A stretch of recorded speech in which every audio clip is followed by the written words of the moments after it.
Bapak-bapak, ibu-ibu, saudara-saudara kaum muslimin rahimakumullah. Di dalam kehidupan kita sebagai seorang muslim, minimal 5 kali dalam sehari semalam kita mendengar seruan untuk mendirikan solat yang disebut azan. Ada kalimat menarik di dalam kalimat azan itu, yakni seruan hayya 'alal falah, marilah menuju kepada keberuntungan, marilah meraih kemenangan. Seruan ini adalah kecenderungan dari setiap manusia, apapun warna kulitnya. Artinya, setiap orang dalam hidup selalu ingin meraih dan mencari kemenangan.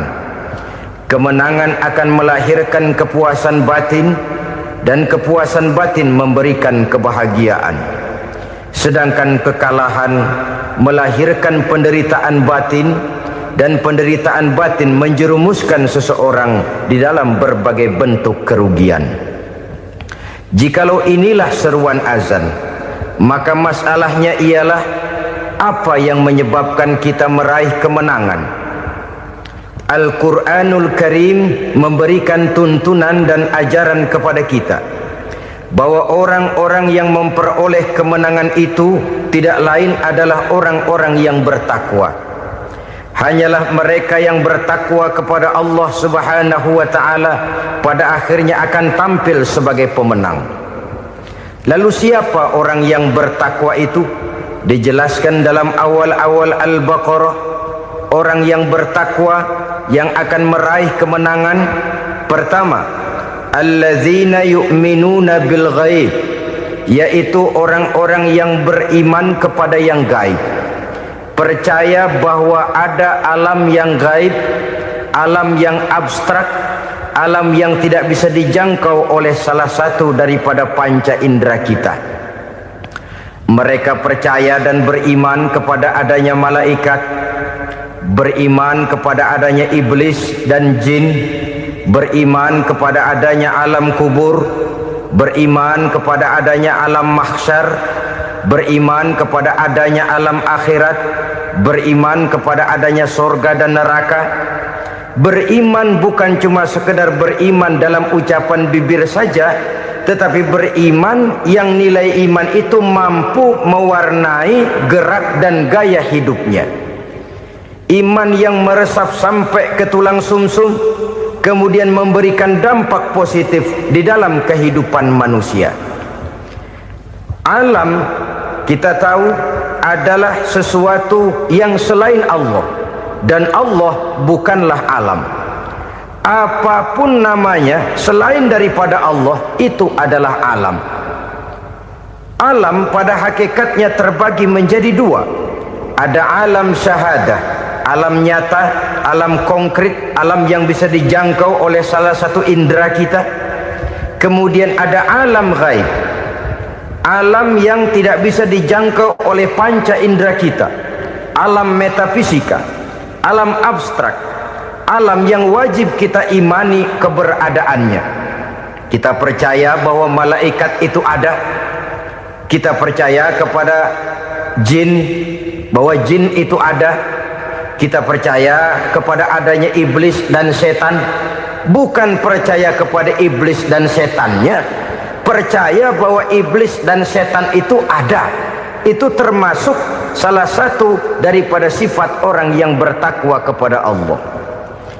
Saudara-saudara kaum muslimin rahimakumullah, kecenderungan pembangunan yang lebih bersifat materialistis biasanya menggeser aspek kehidupan rohani. Orang berpikir empiri, dan dalam pola pikir yang demikian maka alam gaib tidak lagi mendapat perhatian. Aspek kehidupan yang bersifat rohaniah malah mulai ditinggalkan. Akibatnya terjadilah kepincangan di dalam kehidupan kita. Pernah ada satu pengalaman pribadi dalam perjalanan kembali ke tanah air. Dalam pesawat di sebelah kanan saya duduklah seorang Jerman, namanya Heiner Simonsen. Iseng saya ajak kenalan, saya ajak ngobrol, saya tanya dia. Saya bilang, Mas Heiner ini, kalau pesawat yang kita tumpangi ini jatuh ke bawah, kira-kira apa yang bakal terjadi, Mas? Dia bilang, kita semua akan mati. Begitu? Iya. Oke. Apa itu mati? Tanya saya. Dia bilang, untuk tahu apa itu mati, kita harus tahu lebih dahulu apa itu hidup. Saya pikir nih bule bisa ngomong juga. Baiklah kata saya. Apa hidup menurut Anda itu? Oh, hidup itu dia bilang, kalau seluruh anggota badan kita bekerja secara normal, paru-paru memompa darah secara normal, jantung berdetak secara normal, sel-sel tubuh bekerja secara fit, dan organisme tubuh hanya mau bekerja secara normal, dia bilang, kalau kita memberi makan yang cukup, menu yang teratur, dan gizi yang lengkap. Saya bilang, kesimpulannya apa, Ner? Dia jawab, hidup adalah dari tangan ke mulut. Life is from the hand to the mouth, kata dia. Hidup adalah dari tangan ke mulut. Jadi masalah hidup tidak lebih daripada masalah isi perut. Orang pergi pagi, pulang sore, peras keringat, banting tulang, perut yang dibelain. Saya bilang, you are wrong. Sampean salah, Ner. Kamu orang Islam bukan? Bukan. Pantas. Kenapa saya salah? Dia bilang, ya jelas salah. Salahnya di mana? Kamu ini manusia. Kalau hidup cuma dari tangan ke mulut, saya bilang, kambing di kampung saya juga begitu pikirannya, Ner. Itu kambing di kampung saya, asal perutnya kenyang, sudah hidup dia. Perkara besok bagaimana, lusa prospeknya macam mana, bulan depan ada apa, kambing nggak pernah mikir. Di kampung saya kambing juga pikirannya begitu. Kamu Kristen ya? Tadinya. Loh kok tadinya, lalu apa sekarang kamu ini? Dia bilang, sekarang saya netral. Saya tidak beragama, tapi saya percaya kepada Tuhan sebagai pencipta alam. Saya ingat benar dia bilang, I haven't any religious, but I believe to God as the creator of the world. Kenapa bisa netral begitu, Ner? Habis saya bingung katanya. Islam bilang Islam baik, Kristen bilang Kristen baik, Hindu Buddha bilang Hindu Buddha baik, semua agama baik. Saya netral sekalian, nggak beragama. Yang penting saya percaya kepada Tuhan. Saya bilang, Ner, kamu ini kayak orang mau beli celana, lalu bingung. Yang satu bilang Levi's bagus, yang satu bilang Blue Jean hebat, yang satu bilang Wool England hebat. Celana ini hebat, celana itu bagus, celana ini hebat. Semua celana bagus, kamu bingung. Akhirnya netral, tidak pakai celana. Itu juga salah. Saya pikir-pikir, kemudian saya melihat bahwa dua pola berpikir Heiner ini nampaknya sudah mulai menggejala di lingkungan masyarakat bangsa kita. Disadari atau tidak, secara jujur kita harus berkata, dua pola pemikiran Heiner ini mulai berkembang di tengah masyarakat bangsa kita. Pertama, pola pikir materialisme. Hidup adalah dari tangan ke mulut. Masalah hidup tidak lebih masalah isi perut. Itu yang perlu dibela, dan disitulah arti kehidupan. Pergi pagi, pulang sore, peras keringat, banting tulang untuk mempertahankan perut. Kalau sudah kemari cara orang berpikir, maka buat apa percaya kepada yang gaib? Untuk apa sholat? Untuk apa puasa? Untuk apa zakat? Untuk apa menghadiri majelis taklim? Tanpa kepercayaan kepada yang gaib, hidup berjalan menurut alur empiris dan materialis. Kalau sudah ke sana cara orang berpikir, biasanya orang lalu cenderung menghalalkan segala cara. Hanyalah orang yang percaya bahwa akhirat ada, hanyalah orang yang percaya bahwa alam kubur itu ada, hanyalah orang yang percaya bahwa malaikat itu ada, hidupnya akan lebih terarah dan terkendali. Karena kepercayaan kepada yang gaib, yang merupakan fase daripada kehidupan setelah hidup yang sekarang ini, mewarnai gerak pribadi seseorang di dalam dia melakukan kegiatan hidupnya. Pola berpikir materialisme, disadari atau tidak, mulai menggejala di lingkungan masyarakat bangsa kita. Hidup tidak lebih dari urusan tangan ke mulut, mulut ke tangan, tangan ke mulut. Asal perut sudah kenyang, hiduplah sudah. Perkara bagaimana prospek hari yang akan datang, bagaimana akhirat, tidak jadi persoalan. Ini yang oleh Nabi diperingatkan, ad-dunya sijnul mu'min wa jannatul kafir.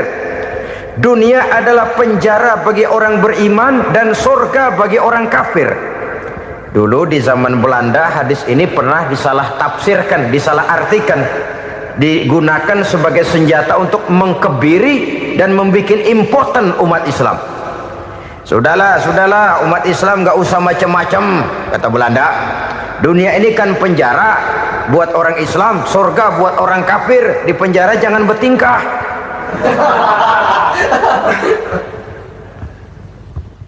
Pengertiannya tidak begitu. Dunia adalah penjara bagi orang mukmin. Artinya dalam kehidupan dunia seorang mukmin tidak bebas memperturutkan hawa nafsunya. Di penjara hawa nafsunya. Sebaliknya surga bagi orang-orang kafir. Buat orang kafir surgalah dunia ini. Mereka bebas memperturutkan hawa nafsunya, dilarang tidak terlarang, dicegah pun tidak tercegah. Mereka hidup menurut alur bisikan nafsu mereka sendiri. Kemudian bila ajal datang, maut merenggut nyawa, selesailah surganya sampai di situ. Maka bagi orang-orang yang tidak percaya kepada adanya akhirat, kepada adanya alam gaib, surganya sebatas umurnya. Sekali lagi, surganya sebatas umurnya. Bila umur selesai, ajal pun datang merenggut nyawa, selesailah sudah surganya sampai di situ. Alangkah pendeknya perjalanan orang-orang yang tidak percaya kepada alam gaib ini. Bagi kita mukmin, jikalau kita mampu memenjarakan hawa nafsu, kita bisa bahagia di dunia ini. Dan Islam memang tidak menyuruh kita sengsara di dunia. Raih dunia, kejar dunia, gapai dunia sebagai alat untuk mencapai kebahagiaan di akhirat nanti. Hidup adalah satu perjalanan panjang yang terbentang sejak kita terlahir dari alam rahim sampai kepada alam akhirat nanti. Andai kata kita gagal meraih kebahagiaan di dunia, toh kita masih punya akhirat. Tapi jangan jadi dalil yang melemahkan semangat. Biarin dah kita di dunia kebelangsak, yang penting akhirat. Akhirnya dunia benar-benar kebelangsak. Bagaimana dunia ini bisa kita raih, dan bagaimana meraih dunia untuk menunjang kepentingan akhirat nanti. Yang kedua, dari pikiran Heiner yang saya lihat menggejala di lingkungan masyarakat bangsa kita, timbulnya manusia-manusia netral. Seolah-olah Tuhan yes, agama no. Sama Tuhan percaya, agama ogah. Tuhan ngangguk, giliran agama godeng. Padahal hampir dalam setiap ayat dalam Quran, kata-kata amanu biasanya bergandeng dengan wa amilus sholihat, iman dan amal soleh. Ini sebagai isyarat Tuhan dan agama jangan pernah dipisah-pisah. Apabila kita bertuhan, maka kita harus beragama. Apabila kita beragama, maka agama itu harus bersumberkan dari Tuhan yang kita imani itu. Tidak mungkin kita pisah, Tuhan yes, agama no. Sama Tuhan percaya tapi agama bikin sendiri. Sembayangnya cukup bengong 2 jam madep ngulon.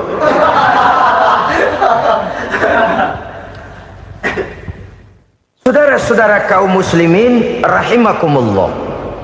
Jadi dengan demikian, agama yang kita akui merupakan unsur mutlak di dalam pembangunan sekarang ini, merupakan bagian dari kehidupan yang menuntun kita bahwa di balik alam nyata ini, di balik alam syahadah ini ada alam gaib. Dan mudabbir, murabbi, yang mengatur, yang menguasai, yang memelihara, baik dia alam nyata, baik dia alam gaib, tidak lain adalah Allah Subhanahu wa ta'ala. Di sana ada satu super power, satu maha kekuatan yang kita perlu bersandar kepadanya. Sebagai makhluk nyata yang hidup di alam nyata, berbuatlah secara nyata sebagaimana harusnya kita berbuat. Karena Islam jelas bukan agamanya orang pemalas. Islam jelas bukan agamanya orang yang mengajarkan setelah selesai sholat boleh duduk, nggelenggem ayam-ayam, ndelohom, menghitung bintang di langit sambil menunggu keajaiban. Tidak. Islam adalah agama yang mengajarkan apabila sholat sudah selesai kamu kerjakan, bertebaranlah di permukaan bumi, cari karunia Tuhanmu. Jangan hidup berpangku tangan menunggu keajaiban, karena hidup bukan undian. Jangan berharap untung besar tanpa mau peras keringat. Tapi di sebalik itu toh kita juga harus yakin bahwa di sisi usaha nyata yang kita lakukan ada satu super power, satu maha kekuatan gaib yang menentukan berhasil dan tidaknya usaha kita. Kepercayaan kepada hal semacam inilah yang mendorong kita untuk mempunyai sandaran vertikal, agar jikalau usaha ini berhasil, kita tidak lupa diri dan lupa daratan. Jikalau usaha ini gagal, kita tidak putus asa dan buruk sangka, tidak cupik pandangan dan sempit hati, tapi mampu melihat persoalan dengan kacamata putih sambil husnuzon kepada Allah Subhanahu wa ta'ala. Kita percaya malaikat itu ada yang namanya raqib dan atid, mengawasi gerak hidup kita sampai kepada gerak hati kita. Ini memberikan sugesti agar kita berhati-hati, tidak sejengkal tanah pun kita bisa berlindung dari pengawasan raqib dan atid. Ada munkar nakir yang akan menyoal kita di alam kubur. Ada malaikat Malik, penjaga neraka. Ada malaikat Ridwan yang menjaga surga. Kita percaya kepada adanya jin, kita percaya kepada adanya setan, iblis. Percaya kepada adanya, bukan mempercayai si setan, si iblis lalu menjadikannya sebagai teman. Tidak. Percaya bahwa mereka itu ada dan merupakan makhluk Allah yang gaib, yang diciptakan Allah Azza wa Jalla. Kepercayaan kepada alam gaib memberikan motivasi terhadap gerak lahir manusia, sehingga dengan motivasi kepercayaan kepada yang gaib, gerak lahir jadi lebih terarah, jadi lebih terpelihara. Pernah seseorang bertanya, "Pak, apakah adanya akhirat bisa dibuktikan secara ilmiah?" Saya bilang tidak bisa, tidak bisa. Kenapa? Karena yang berangkat nggak pernah pulang kembali lagi. Kalau dia pulang kemari bisa kita tanya bagaimana enak di sono. Cuma secara moral saya katakan, lebih beruntung orang yang percaya kepada akhirat daripada yang tidak.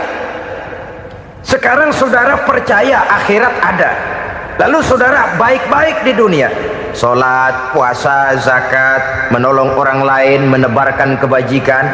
Saudara mati, andai kata akhirat tidak ada, toh dalam hidup saudara sudah berbuat baik. Paling tidak nama saudara akan dikenang sebagai orang baik.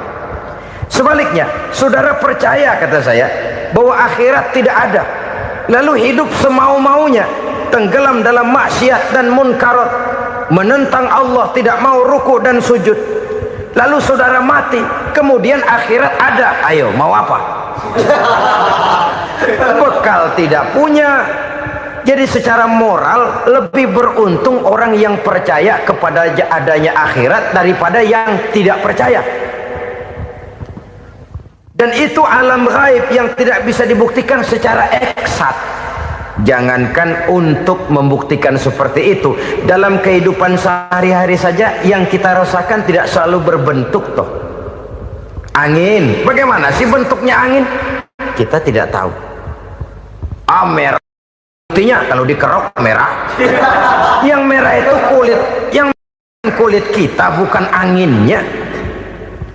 Sakit, rasa sakit itu ada, tapi bagaimana bentuk sakit kita nggak pernah tahu. Kalau kita makan cabai pedas, bagaimana bentuk pedas itu tidak ada, tapi rasa ada.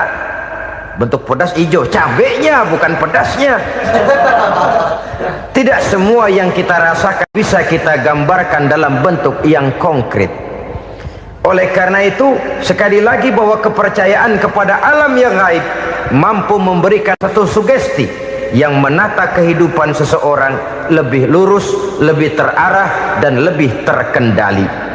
Maka wajar kalau kepercayaan kepada yang gaib mengantarkan seseorang untuk meraih kemenangan. Kenapa? Dia percaya kepada yang gaib, bahwa akhirat ada, bahwa alam kubur ada, bahwa pertanggungan jawab itu ada. Maka dia lalu tidak hidup saenae udele dewe, gitu loh. Tidak hidup menurut seleranya sendiri, terarah, teratur. Ini cirinya yang pertama. Orang bertakwa yang akan meraih kemenangan, mereka beriman, mereka percaya kepada yang gaib. Bahkan hal-hal konkret saja selalu berangkat dari yang gaib. Saudara-saudara, para remaja, para pemuda sekarang ini tidak pernah tahu toh siapa yang akan jadi teman hidup saudara. Kita bisa saja ngerancang, mentargetkan, tapi toh akhirnya yang namanya jodoh bukan kekuasaan kita.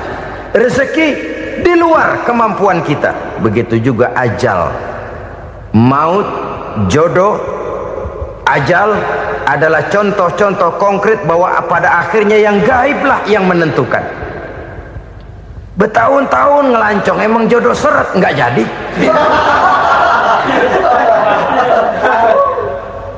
Begitu kenal baru setengah malam nginep ditangkap hansip kan. Hal-hal semacam itu kadang-kadang kita berpikir suuzon, gilet, perempuannya cakep banget, lakinya rebek amat. Memang begitulah jodohnya. Memang begitulah jodohnya. Saudara hadirin ma'asyiral muslimin yang saya hormati, jadi hal-hal yang konkret saja kita yakini sepenuhnya ditentukan oleh satu superpower yang gaib itu tadi. Dari sanalah segala ketentuan itu berangkat dan kesanalah segalanya akan kembali. Maka kepercayaan kepada yang gaib meluruskan gerak hidup seseorang dan itu akan mengantarkan dia kepada meraih kemenangan. Satu. Yang kedua, wa yuqimuna shalah. Orang bertakwa yang akan meraih kemenangan itu adalah orang-orang yang mendirikan sholat. Kenapa sholat mengantarkan orang untuk meraih kemenangan? Yang jelas, inna sholata tanha anil fahsya'i wal munkar. Sholat mampu mencegah manusia dari perbuatan keji dan munkar. Banyak filsafat hidup yang terkandung di dalam sholat ini. Sejak kita wudhu sampai kita menghadap ke arah kiblat, sampai kita melakukan gerak-gerak sholat, bacaan-bacaan yang ada di dalam sholat, lalu sampai kepada mengucapkan salam.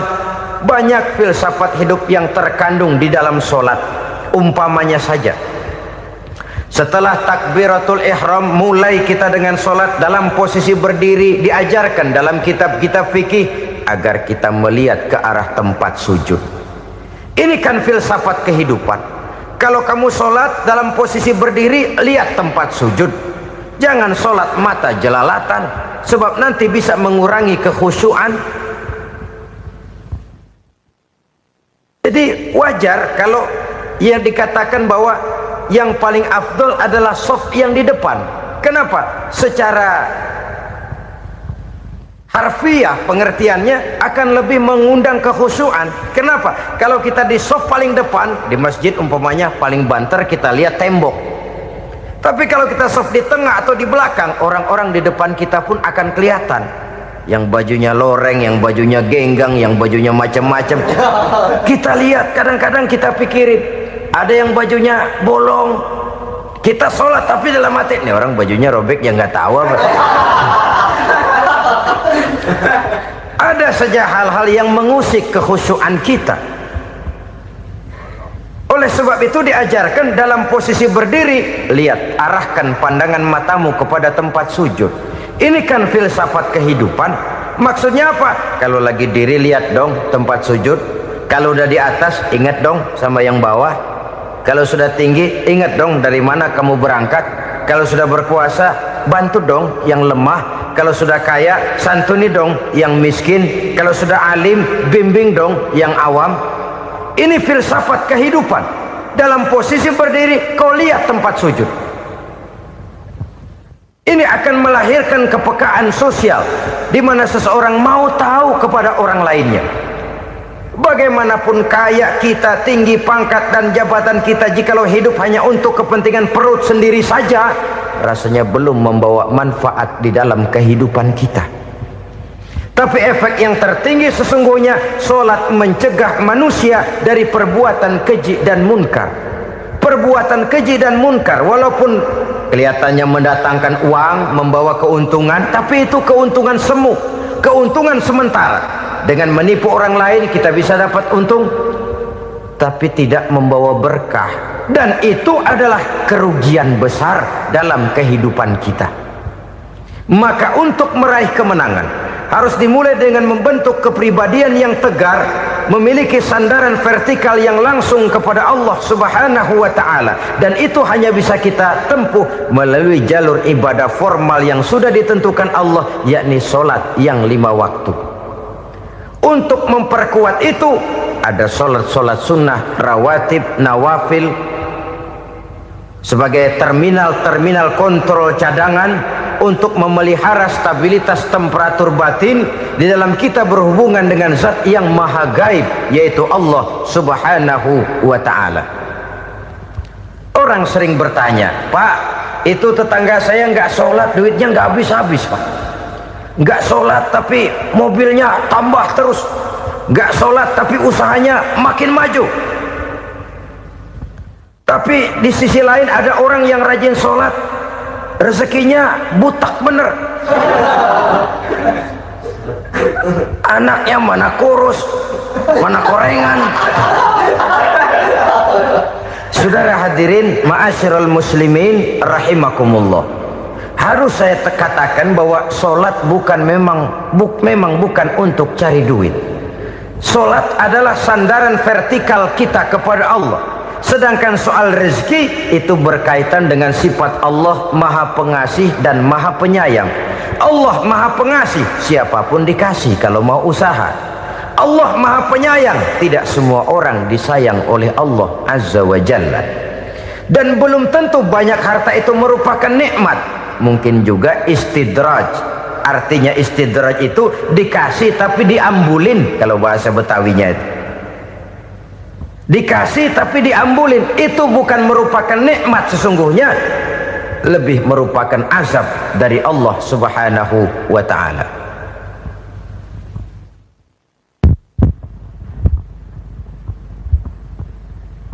Agama mempunyai sistem solat, dan kita umat Islam telah dituntun oleh Allah Subhanahu wa ta'ala yang wajibnya 5 kali dalam sehari semalam mendirikan solat, dan itu tentu berada dalam jangkauan kemampuan manusia. Pada awalnya barangkali kita memang merasa solat itu satu kewajiban, tapi semakin kita hayati makna, manfaat dan filsafat yang terkandung di dalam ajaran solat, semakin sampai kita kepada keyakinan bahwa solat adalah keperluan kita. Sehingga pada waktu tertentu dinilai puncaknya, kita tidak lagi akan berkata saya wajib solat, tapi kita akan berkata saya perlu solat. Kalau kita sudah merasakan itu adalah keperluan kita, nah di sanalah kita baru akan merasakan ruginya kalau hal itu tidak kita laksanakan. Sepanjang kita masih berkata saya wajib sholat, kita akan lebih merasakan dia sebagai beban ketimbang sebagai keperluan. Yang jelas Allah tidak memerlukan ibadah yang kita laksanakan ini. Dengan kata lain, andai kata satu dunia penuh ini orang tidak ada yang sholat satu pun, Allah tidak akan turun dari jabatan Tuhan. Jangan lalu berpikir kalau kita ngambek se-RW kagak sembahyang Tuhan tekor kali ini ya. Tentu tidak. Itu perlunya kita, bukan perlunya Allah. Dan pada induknya kita akan berkata, saya perlu agama. Kalau secara induk kita sudah memerlukan agama, maka konsep-konsep yang ada di dalam ajaran agama itu pun adalah juga merupakan keperluan kita. Baik dia bernama sholat, baik dia bernama puasa, baik dia bernama zakat, baik dia bernama haji, seluruhnya adalah keperluan kita. Dan sesuatu yang kita perlukan apabila tidak kita laksanakan akan melahirkan kerugian di dalam kehidupan. Jangan heran kalau kita membaca riwayat perjalanan hidup para salafus soleh, orang-orang soleh. Ada yang tahajud sampai 100 rakaat, ada yang sholat malam kakinya sampai bengkak. Kita sekalinya bengkak biri-biri. Ada yang sholat membaca surah dalam Al-Quran sampai khotam Quran. Kok mau? Mereka sudah merasakan itu keperluan. Itu saja soalnya. Satu saat pun jikalau kita merasa bahwa itu keperluan saya, kita pun akan melaksanakan seperti itu. Keperluan saya dalam kehidupan. Inilah yang kedua. Yang ketiga, orang bertakwa yang akan meraih kemenangan itu, wa mimma razaqnahum yunfikun. Mereka membelanjakan sebagian daripada rezeki yang diberikan Allah kepada mereka. Mereka infakkan di jalan Allah. Ada satu dialog menarik. Satu hari seorang anak muda bertemu dengan seorang kakek-kakek yang sudah dikenalnya baik. Bertanyalah anak muda ini, "Kek, umur kakek berapa tahun?" 15 tahun, kata si kakek. "Anak kakek berapa orang?" 1. "Harta kakek berapa banyak?" 15 juta. Si anak muda ini bengong, lalu protes, "Kok kakek bohongin saya?" "Kenapa?" "Saya tahu umur kakek 70 tahun. Kenapa ngaku 15? Saya tahu anak kakek 5. Kenapa bilang 1? Saya tahu kakek miliuner, miliaran uang kakek. Kenapa ngaku cuma 15 juta? Begini, kata si kakek tadi. Benar, umur saya 70 tahun.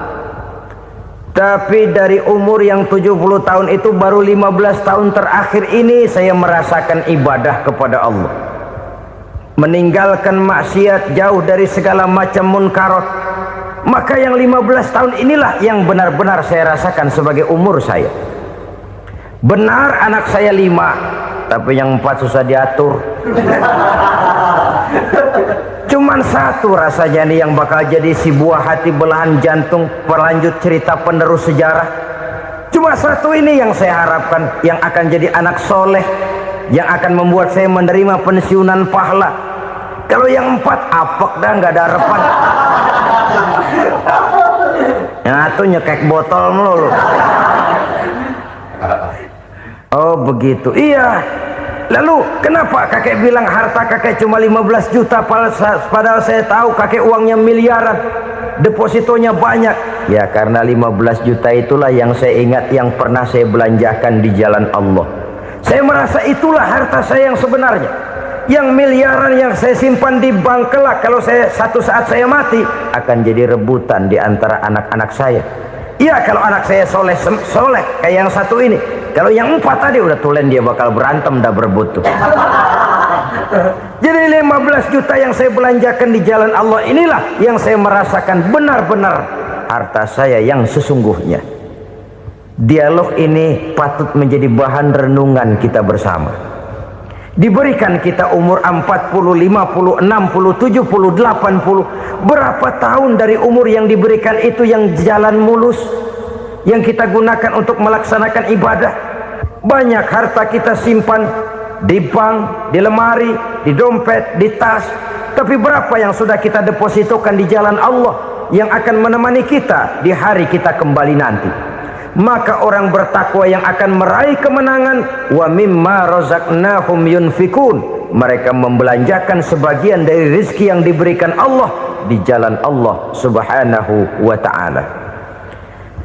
Ma'asyiral muslimin rahimakumullah, zahirnya memang kita memberikan kepada orang lain, tapi hakikatnya kita menyimpan untuk diri kita sendiri. Kita memberikan kepada yatim piatu 25.000, zahirnya kita memberikan si yatim, hakikatnya kan kita cuma nyimpan. Saya berikan, titip kepadamu, ini untuk saya di akhirat. Kau boleh belikan baju, kau boleh belikan untukmu makan, kau boleh bayarkan sekolahmu, ini untuk saya. Hakikatnya kita nyumbang masjid 1 juta, zahirnya kita berikan kepada panitia masjid, tapi hakikatnya kan cuma titip 1 juta ya, untuk saya di alam kubur nanti. Silahkan kau boleh belikan semen, ini uang, belikan besi, belikan pasir, saya cuma sekedar titip untuk kepentingan saya. Hakikatnya kita cuma sekedar menitip. Sebagaimanapun pada hakikatnya, apapun yang kita miliki dalam kehidupan kan cuma sekedar hak guna pakai, bukan hak milik mutlak. Harta kita, rumah kita, kendaraan kita, kebun kita, pabrik kita, hak guna pakai saja. Hak milik mutlak cuma untuk Allah subhanahu wa ta'ala. Saudara-saudara kaum muslimin rahimakumullah, ini yang ketiga. Kemudian yang keempat, orang-orang bertakwa yang akan meraih kemenangan, allazina yu'minuna bima unzila ilaika, mereka yang beriman, mereka yang percaya kepada apa yang telah diturunkan kepadamu Muhammad, ay Al-Quran, yakni Al-Quranul Karim. Setelah percaya kepada yang gaib, mendirikan solat, kemudian menginfakkan sebagian dari rezeki yang diberikan Allah, mereka juga lalu percaya kepada yang diturunkan terhadap Nabi, yaitu tidak lain Al-Quranul Karim. Sekali lagi di sini, percaya bukan hanya sekedar percaya saja, tetapi percaya lalu menjadikan Al-Quran itu sebagai pedoman hidup. Sebab memang Al-Quran itu adalah GBHM, garis-garis besar haluan muslim.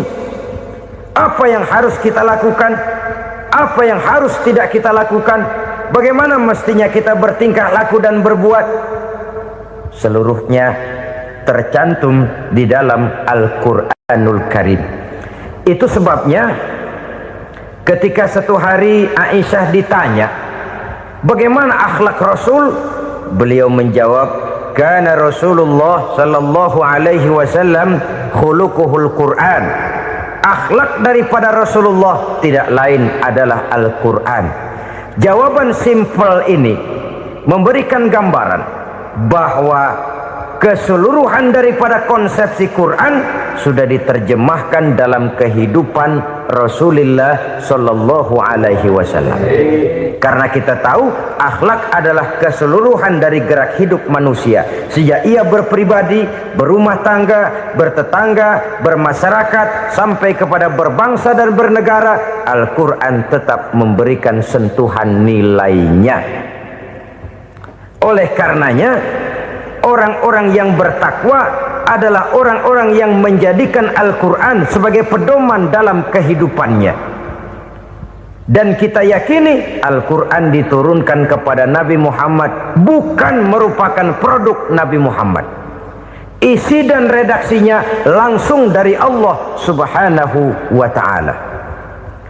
Kemudian cirinya yang kelima, orang bertakwa yang akan meraih kemenangan itu, wa ma unzila min qablika. Tidak hanya sekedar percaya kepada yang diturunkan terhadap Nabi Muhammad, yaitu Al-Quran, mereka juga percaya kepada apa yang pernah diturunkan kepada para nabi, kepada para rasul sebelum Nabi Muhammad. Percaya kepada adanya suhuf, percaya kepada adanya Taurat, percaya kepada adanya Injil, percaya bahwa Allah dahulunya sudah menurunkan Taurat kepada Musa, percaya bahwa Allah sudah menurunkan Injil kepada Isa, percaya Injil ada, Taurat ada, diturunkan Allah untuk Isa dan Musa, tetapi tidak wajib mengamalkannya karena kita sudah diberikan Al-Quranul Karim. Ini yang perlu saya garis bawahi. Kita percaya Allah telah menurunkan Injil dahulu kepada Isa. Kita percaya bahwa Allah telah menurunkan Taurat dahulunya kepada Nabi Musa. Kadang-kadang ini dijadikan dalih, dikacaukan pengertiannya.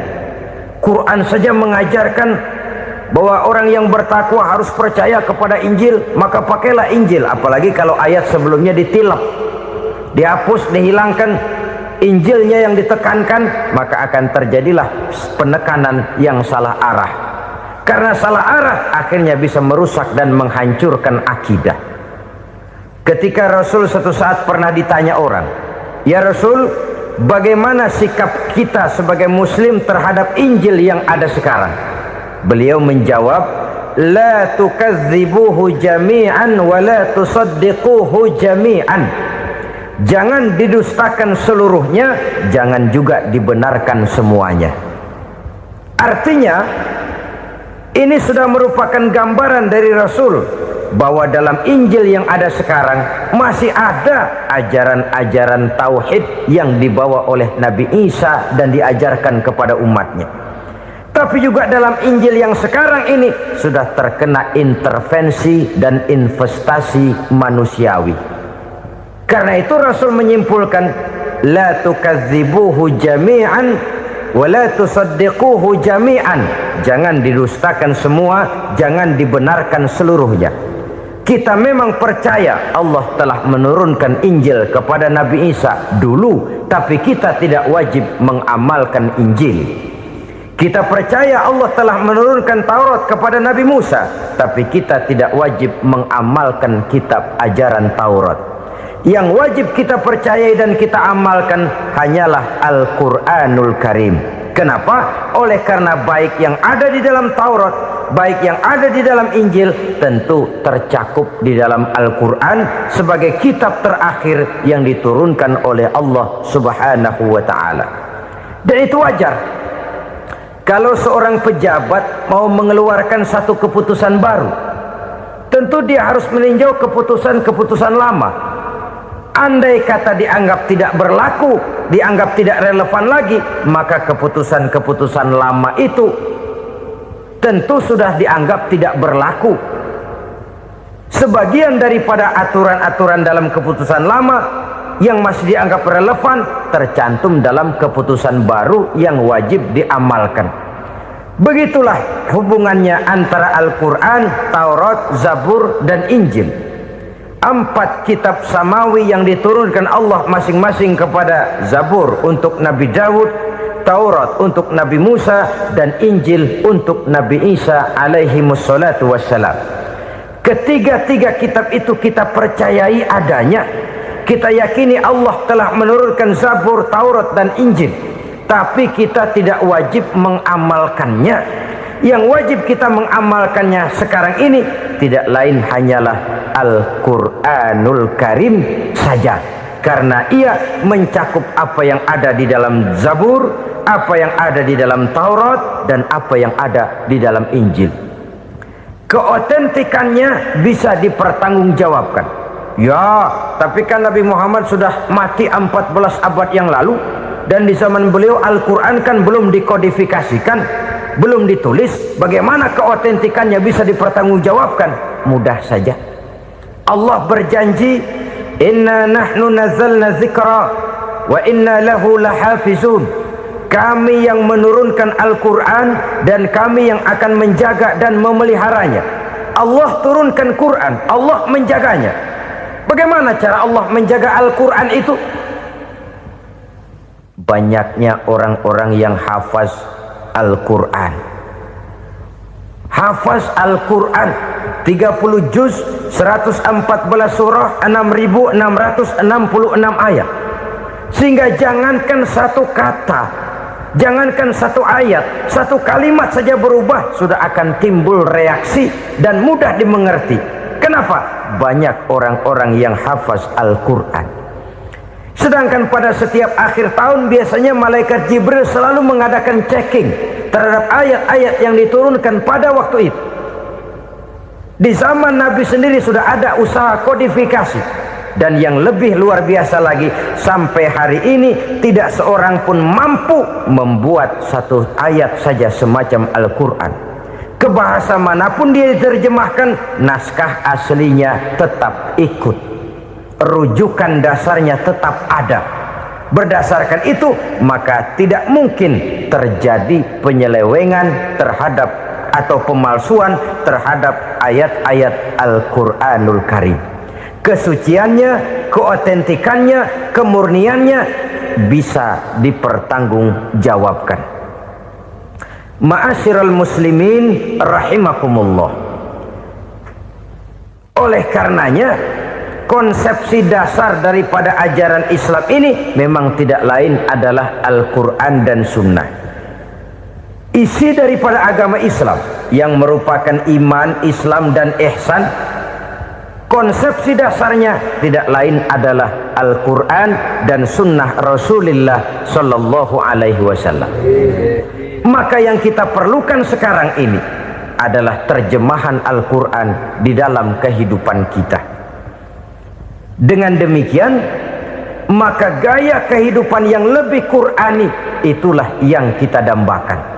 Kita perlu memang terjemahan Quran dalam bahasa Inggris, dalam bahasa Belanda, dalam bahasa Jepang, tapi yang lebih kita perlukan adalah terjemahan Quran di dalam kehidupan kita. Konsekuen, tidak memanipulasi, ringan sama kita jinjing, berat sama kita pikul. Jangan kalau lempengan ayat Quran tuh kira-kira enak diamalin, keras teriakan kita. Giliran kira-kira ayat Quran itu mukul kepala kita sendiri, diam kita. Itu ciri yang pernah disindir Allah dalam awal-awal Baqarah juga.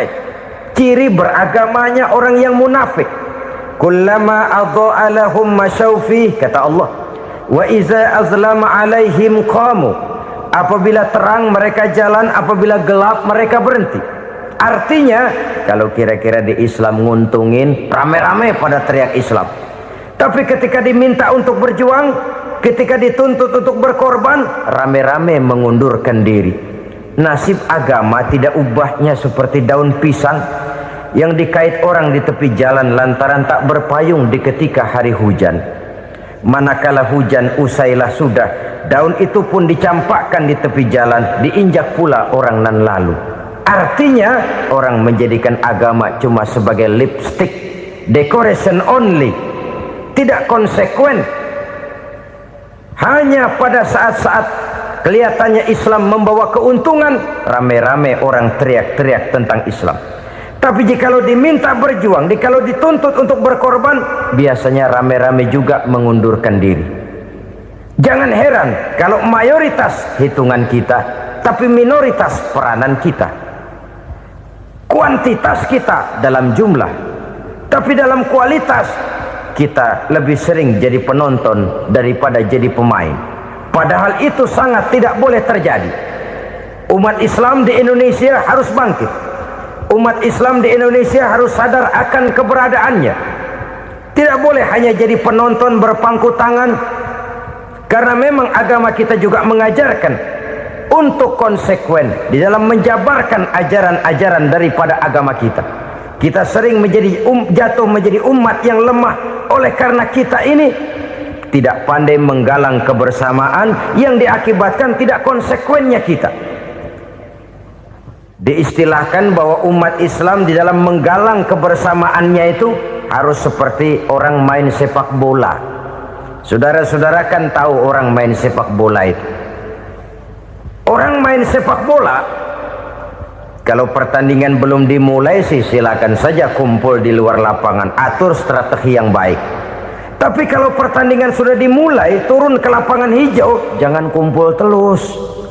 Ada sepak bola gotong royong, mundur-mundur rame-rame, depan ke depan kumpul melulu mainnya. Kalah. Orang main sepak bola itu ya harus ada penyerang tengah, harus ada penjaga gawang, harus ada strikernya, harus ada kiri luarnya, kanan dalamnya yang jadi backnya. Posisi boleh bermacam-macam, tapi yang penting saling ngoper untuk menggolkan gawang lawan. Begitulah umat Islam ini. Boleh ada yang jadi pejabat, boleh ada yang jadi pengusaha, boleh ada yang jadi petani, silakan ada yang jadi seniman, ada yang jadi penyair, ada yang jadi artis sekalipun. Tapi kalau sudah berhasil menguasai bola, jangan lupa operannya. Operan itu yang langka. Kita ini muslim kadang-kadang kalau sudah memegang menguasai bola, kalau belum mau mampus, belum mau ngoper. Nanti kalau sudah nggak punya bola, baru mau ngoper. Kalau sudah dengar-dengar mau dekat pensiun, baru mau jihad, baru mau berjuang, baru mau ngurus pesantren. Tanda tangan sudah tidak laku, memo sudah tidak dihargai, baru mau berjuang. Kemarin kemana, Mas? Kita tidak pandai memanfaatkan posisi. Dengan kata lain, kalau kembali kepada persoalan kita, konsekuensi kita terhadap agama yang kita anut ini belum ideal. Kita masih lebih sering berislam ini pada saat-saat yang menurut perhitungan kita membawa keuntungan. Tapi kalau diminta berjuang, dituntut berkorban, yang itu pun hakikatnya adalah untuk kepentingan kita juga. Allah tidak pernah menuntut kita untuk jihad bagi kepentingan Allah, itu tidak. Berjuang menegakkan agama Allah, apakah untuk kepentingan Allah? Tidak. Untuk kepentingan kita. Sebab nilai-nilai jihad itu pada akhirnya akan membawa kita kepada satu kebahagiaan. Setidaknya kalau tidak di dunia, tentu di akhirat sebagai syahid. Oleh karena itu, pada bagian akhir ini saya ingin mengajak, marilah kita konsekuen. Sekali kita berkitabkan Al-Quranul Karim, mari dia kita jadikan pedoman. Jangan cuma kita jadikan sebagai penghias dinding, pelengkap rumah, bahwa di rumah kita ada Al-Quran, tapi yang baca kecoa. Habis pada bolong tuh Quran. Yang penting kan punya Quran. Ditaruh di pintu rumah. Biar apa? Biar kuntilanak kagak masuk katanya. Ya apa itu nasib Quran? Cuma kerjanya jaga pintu, ngusir kuntilanak, ngusir memedi. Bagaimana kita hidup menurut tuntunan Al-Quran? Kadang-kadang tidak pernah menjadi masalah bagi kita. Maka bagaimanakah Al-Quran akan mungkin membawa keberkahan dalam hidup kalau ajarannya kita injak-injak dalam keseharian kita? Mewujudkan gaya hidup yang lebih Qurani, itulah yang akan kita rintis di dalam kehidupan kita, bertahap, step by step, menurut kemampuan yang ada pada kita. Jika jalan ini tidak bisa kita selesaikan, percayalah akan ada generasi penerus yang akan melanjutkan usaha dan cita-cita mulia itu. Jadi percaya kepada Taurat, percaya kepada Injil, sekedar percaya Allah dahulunya sudah menurunkan itu, tapi kita tidak wajib mengamalkannya. Kenapa? Generasi Injil masa berlakunya sudah kedaluarsa. Taurat masa berlakunya sudah kedaluarsa. Injil pernah berlaku untuk orang Nasrani di zaman Nabi Isa. Taurat pernah berlaku untuk orang Yahudi di zaman Nabi Musa. Setelah generasinya berlalu, datang Rasul penutup yang membawa Al-Quranul Karim. Maka Al-Quran itulah yang berlaku menjadi pedoman sampai hari akhir nanti. Jangan jauh dari Al-Quran, karena apabila ini kita lakukan, maka kita akan kembali kepada satu gaya hidup yang jauh dari tuntunan agama, dan itu artinya kita akan semakin jauh untuk meraih kemenangan. Saudara-saudara kaum muslimin rahimakumullah, yang keenam, yang terakhir, orang-orang bertakwa yang akan meraih kemenangan itu wabil akhirati hum yuqinun. Mereka percaya, mereka yakin seyakin-yakinnya akan adanya hari akhir, di mana seseorang akan mempertanggungjawabkan seluruh perbuatannya di dalam hidup ini, dan tidak ada satu perbuatan yang bagaimana kecilnya sekalipun yang tersembunyi dalam pandangan manusia yang tidak akan dibukakan persoalannya di mahkamah Qadi Rabbul Jalil di akhirat nanti. Itulah sebabnya maka percaya kepada akhirat disebut secara khusus. Padahal di awal tadi sudah dijelaskan yu'minuna bil ghaib, percaya kepada alam gaib, dan alam gaib ini termasuk akhirat. Kenapa pada bagian akhir disebut lagi akhirat? karena ternyata bahwa kepercayaan kepada adanya akhirat merupakan induk dari kepercayaan terhadap adanya malaikat, setan, jin dan lain sebagainya, dan akan lebih memberikan sugesti dalam kehidupan manusia untuk meluruskan gerak hidupnya. Jikalau satu saat tergerak hati akan berbuat kejahatan, ingin mencuri, sadarlah, awas ada akhirat. Sebab kalau kita cuma teriak awas ada polisi, itu cuma tertunda sementara. Begitu polisi meleng, embat. Kalau kita ingin berbuat jahat cuma berteriak awas ada hansip, cuma sementara ketika hansip itu ada. Tapi kalau ceritanya awas ada akhirat, mau menyeleweng awas ada akhirat, mau berjudi awas ada akhirat, mau mencuri awas ada akhirat. Keyakinan yang akan meluruskan gerak hidup manusia sehingga gerak itu jadi lebih terarah dan terkontrol, tidak merugikan baik diri sendiri, lebih-lebih orang lain. Ternyata bahwa kepercayaan kepadanya adanya hari akhirat sanggup menjadi sumber daya kontrol dari kehidupan manusia, sehingga ia tidak terjebak dalam perbuatan maksiat dan munkarat. Saudara-saudara kaum muslimin, inilah saja yang kita bicarakan pada pertemuan kali ini. Semoga Allah subhanahu wa ta'ala memberikan kekuatan zahir dan batin kepada kita untuk dapat meraih kemenangan dengan beriman kepada yang gaib, mendirikan solat, membelanjakan sebagian dari rezeki yang diberikan Allah, percaya kepada Al-Quran, beriman kepada kitab-kitab yang diturunkan sebelum Al-Quran, lalu meyakini adanya hari akhirat. Terima kasih.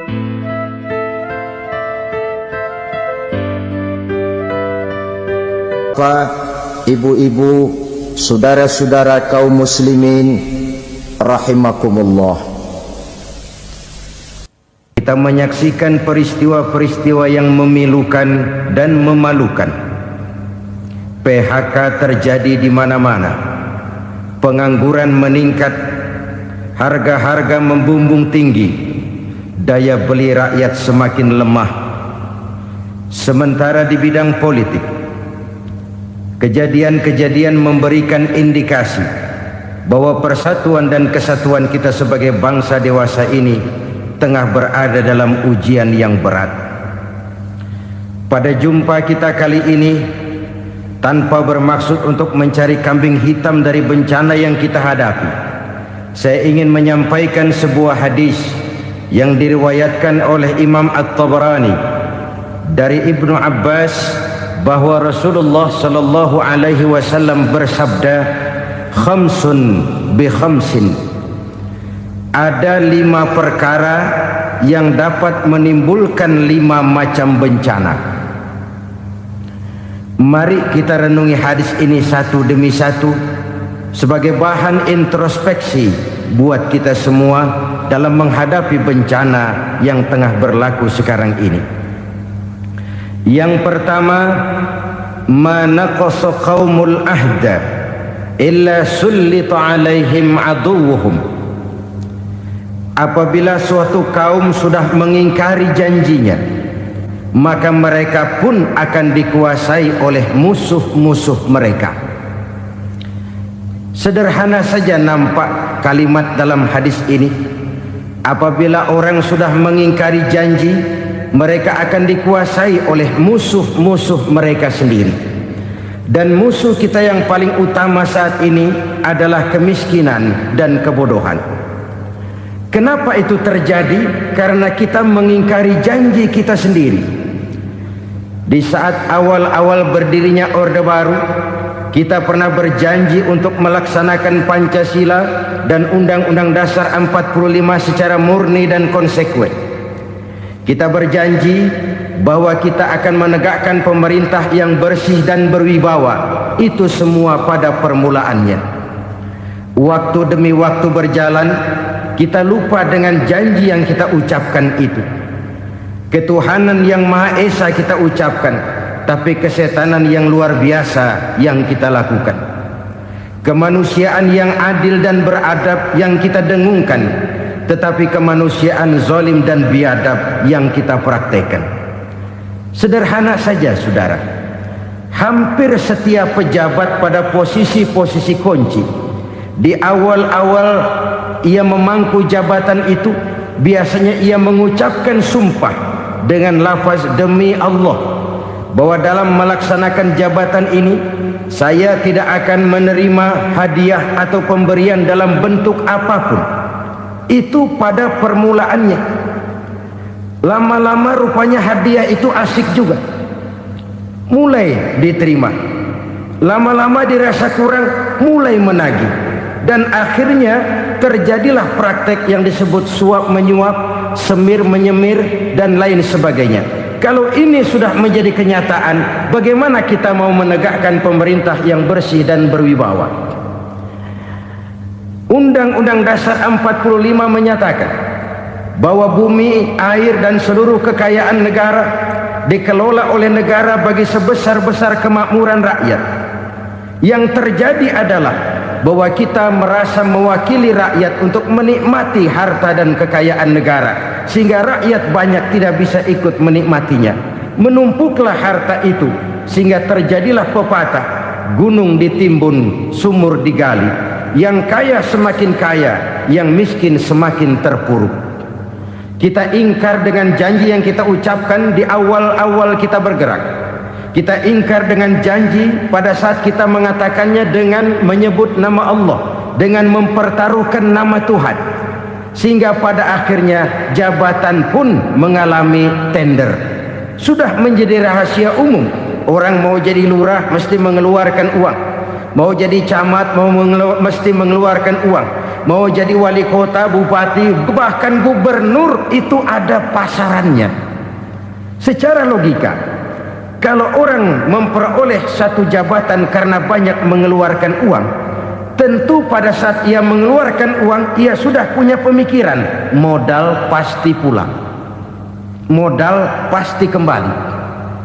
Kalau orang memperoleh suatu jabatan karena banyak mengeluarkan uang, maka langkah pertama yang dia lakukan setelah memangku jabatan itu ialah bagaimana uang bisa kembali, bagaimana modal bisa pulang. Kalau modal sudah pulang, pikiran berikutnya bagaimana supaya dapat untung.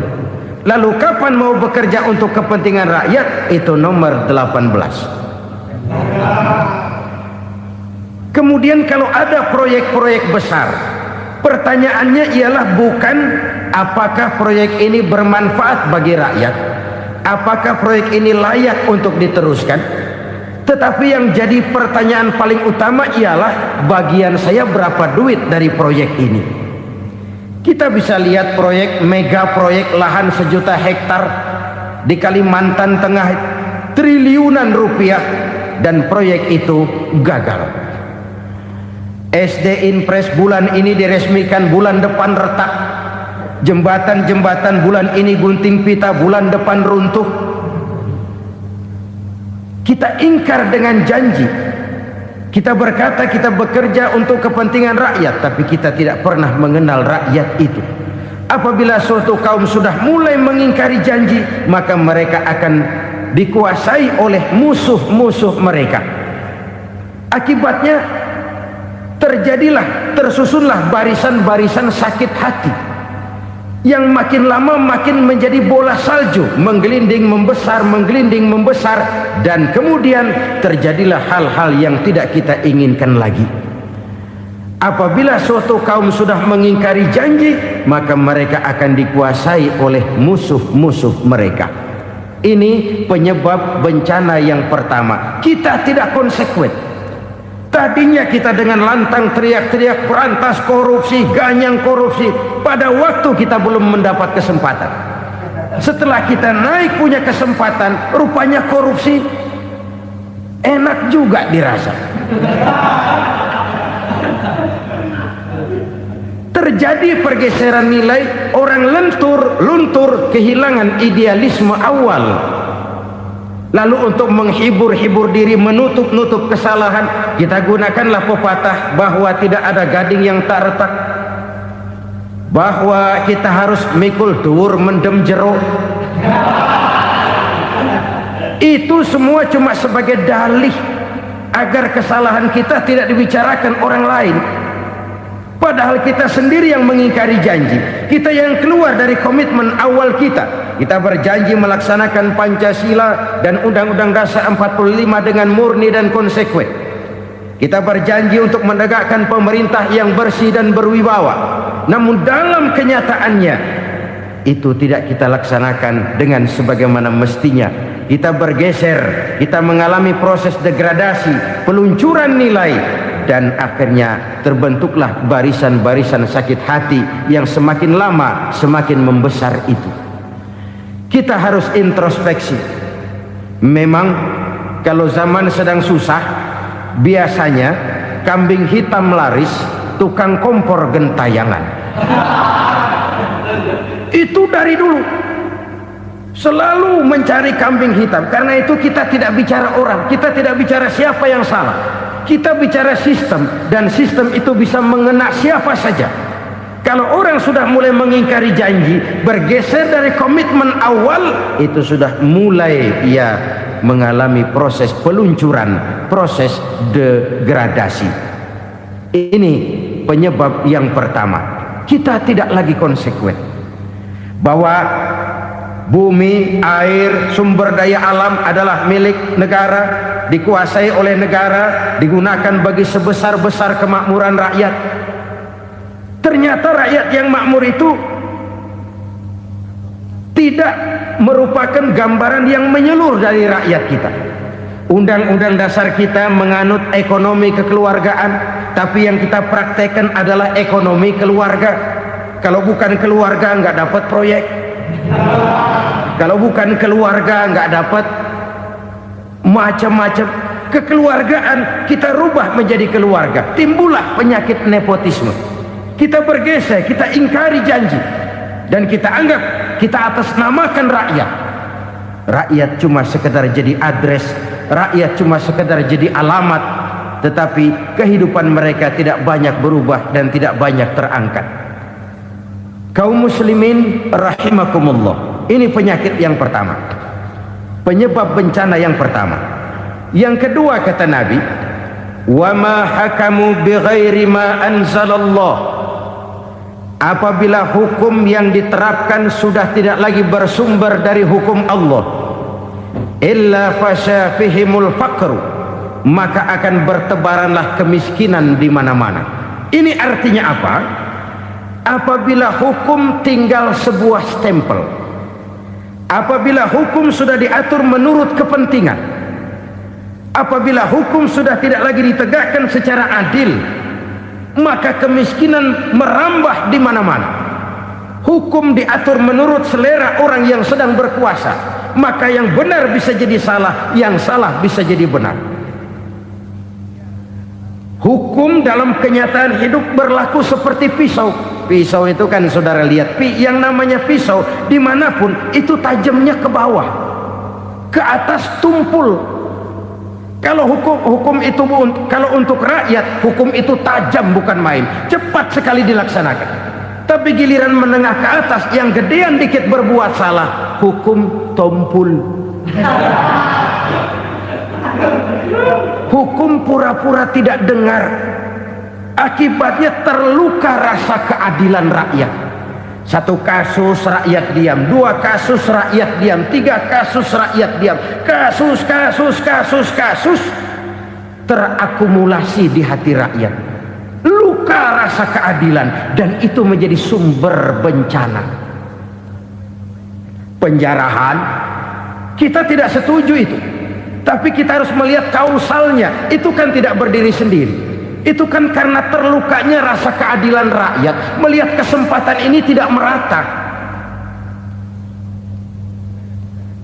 Kalau rakyat ini yang ngajukan kredit ke bank, walaupun jumlahnya cuma jutaan, ratusan ribu, susahnya 17 setan. Tapi ada orang-orang tertentu yang agunannya palsu, jaminannya palsu, bawa kata belece, bukan cuma miliaran, triliunan kredit bisa keluar. Terluka rasa keadilan, hilangnya kesempatan. Rakyat cuma dapat kesempitan, jarang dapat kesempatan. Dari lukanya rasa keadilan ini. Memang ya entah lipstick, entah basa-basi, dibentuklah tim ini, dibentuklah badan pengawas ini, dibentuklah tim ini. Kalau membentur tahu, hancur tahu. Tapi kalau tim yang dibentuk membentur karang, bukan karangnya yang hancur biasanya, timnya yang bubar. Kenapa? Yang dibentur batu karang yang sangat keras. Kita main-main dengan hukum. Kita tidak konsekuen dengan hukum. Luka rasa keadilan dan itu terakumulasi. Edi Tamsil, rakyat tahu, terakumulasi. Menguap begitu saja. Kasus-kasus lain rakyat tahu, menguap begitu saja. Ketidakadilan terakumulasi, mengendap di hati rakyat, menunggu ledakan.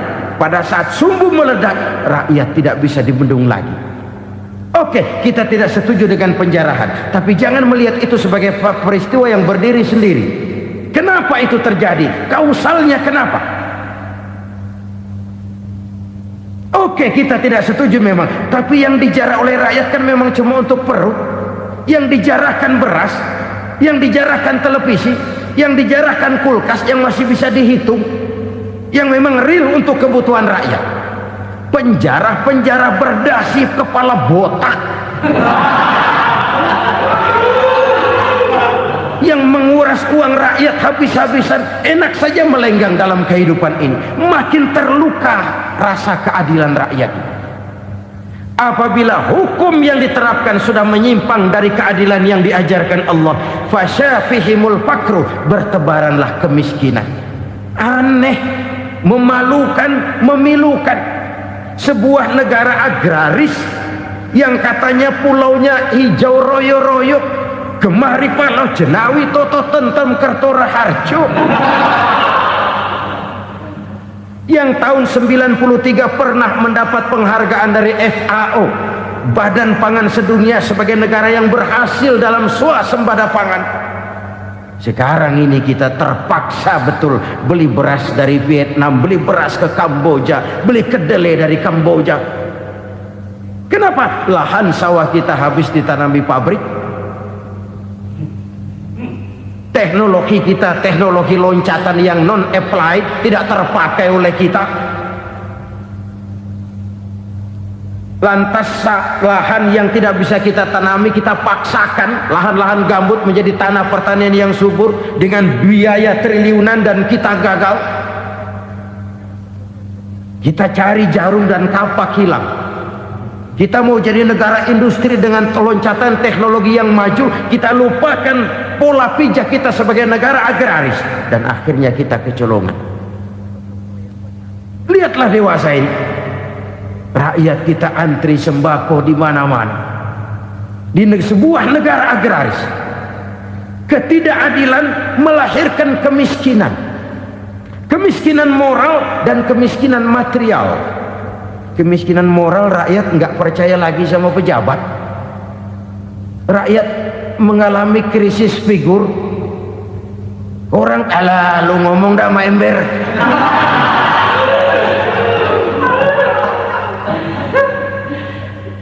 Penataran yang menghabiskan biaya miliaran itu melahirkan pejabat-pejabat korup. Pengawasan yang menghabiskan biaya miliaran itu ternyata impoten, mandul. Kemiskinan moral. Jujur saya berkata, saudara-saudara, setelah pintu reformasi dibuka, itu yang masuk memang macam-macam. Ada yang memang punya tujuan murni, konsekuen, dan punya konsep. Ada yang nunggu di tikungan, begitu mobil lewat nyamber pintu, berangkat ikut reformasi. Ada yang memanfaatkan momentum, mumpung, untuk nyampein unek-unek, ngerti nggak, pokoknya ngomong. Sehingga keadaan semakin rancu, kebingungan semakin menjadi-jadi, masalah yang paling urgen tidak terselesaikan. Sekarang ini orang berpikir mendingan jadi pala ular daripada jadi buntut macan. Buntut macan memang hebat macan, tapi kalau buntutnya cuma ugel-ugel di belakang buat apa? Mendingan jadi pala ular kecil juga nyaplok. Artinya ya biar kecil juga kalau punya partai kan gagah. Lalu rame-rame bikin partai kayak bikin arisan. Orang makin mengalami dislokasi.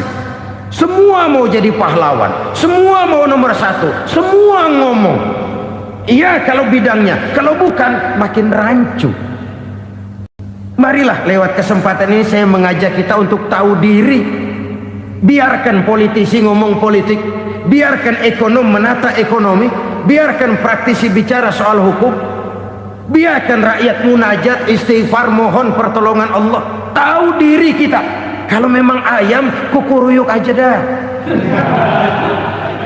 Kalau memang kucing, ayo ngeong. Kalau kambing, silahkan ngembe. Udah tahu ayam, ngeong bunyinya. Suaranya palas, orang nggak ngerti, bingung, makin menjadi-jadi. Ibarat kesebelasan sepak bola bangsa kita sekarang ini, rame-rame mau bikin gol, kiper ikut nyerang sekarang. Memilukan dan bahkan memalukan. Wa ma hakamu bighairi ma anzalallah illa fasyafihimul fakru. Kalau hukum yang diterapkan sudah menyimpang dari keadilan yang diajarkan Allah, bertebaranlah kemiskinan di mana-mana. Coba sekarang ini yang punya duit bingung, apalagi yang kagak punya duit. Yang pengusaha gede ngeluh, apalagi yang pengusaha pas-pasan. Yang kagak punya beras, yang punya beras saja masih bingung, apalagi yang nggak punya beras.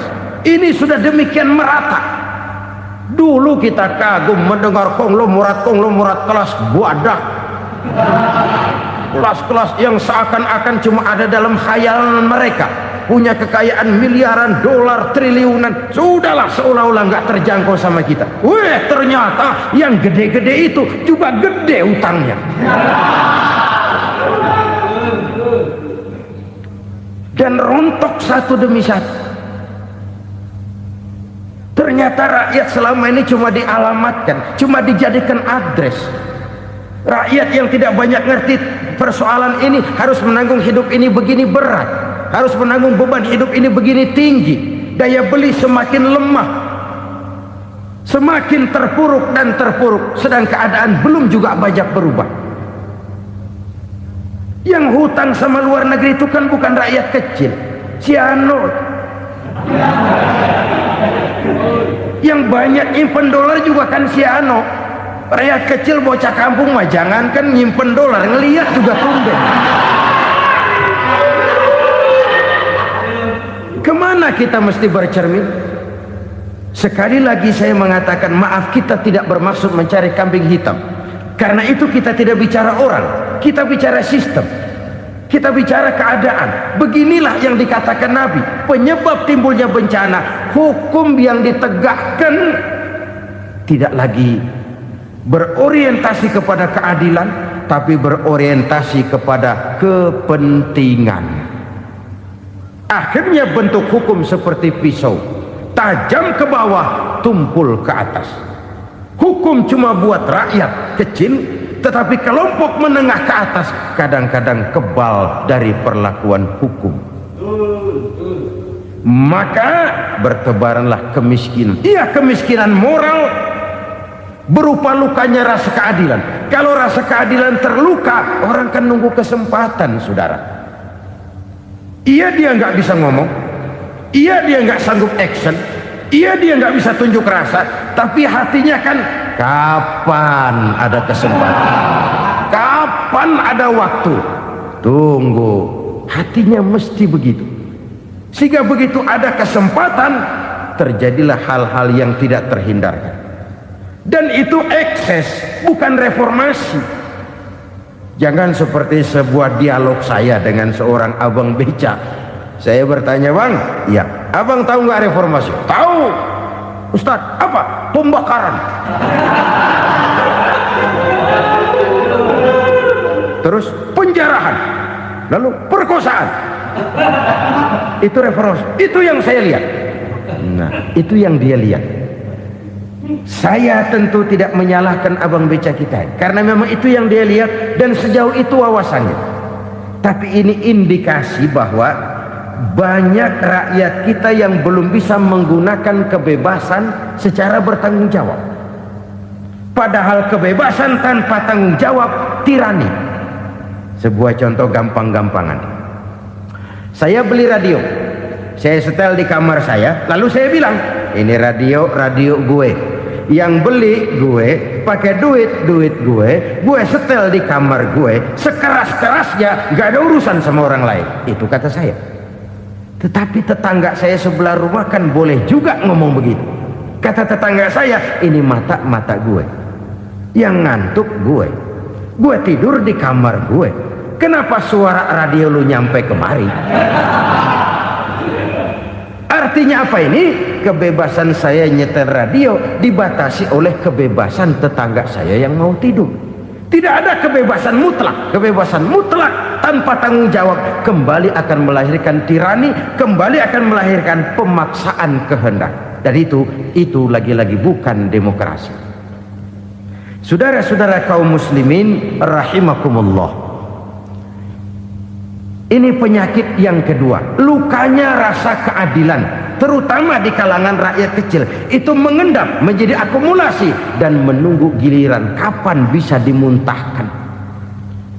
Dengan kata lain, rakyatnya udah banyak banget makan yang perutnya jadi enak, nyelam. Kapan nunggu muntahnya?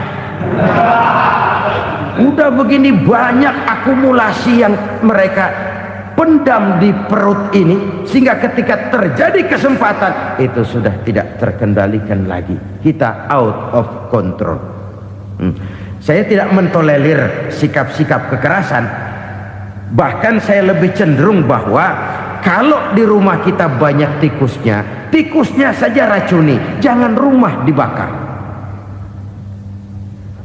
Bahwa ada korupsi, iya. Ada kolusi, memang. Ada nepotisme, tentu. Tetapi tikusnya saja racuni, jangan rumah dibakar. Masa mau ngusir tikus bakar rumah? Tikusnya lari, tikusnya selamat, rumahnya ewes-ewes.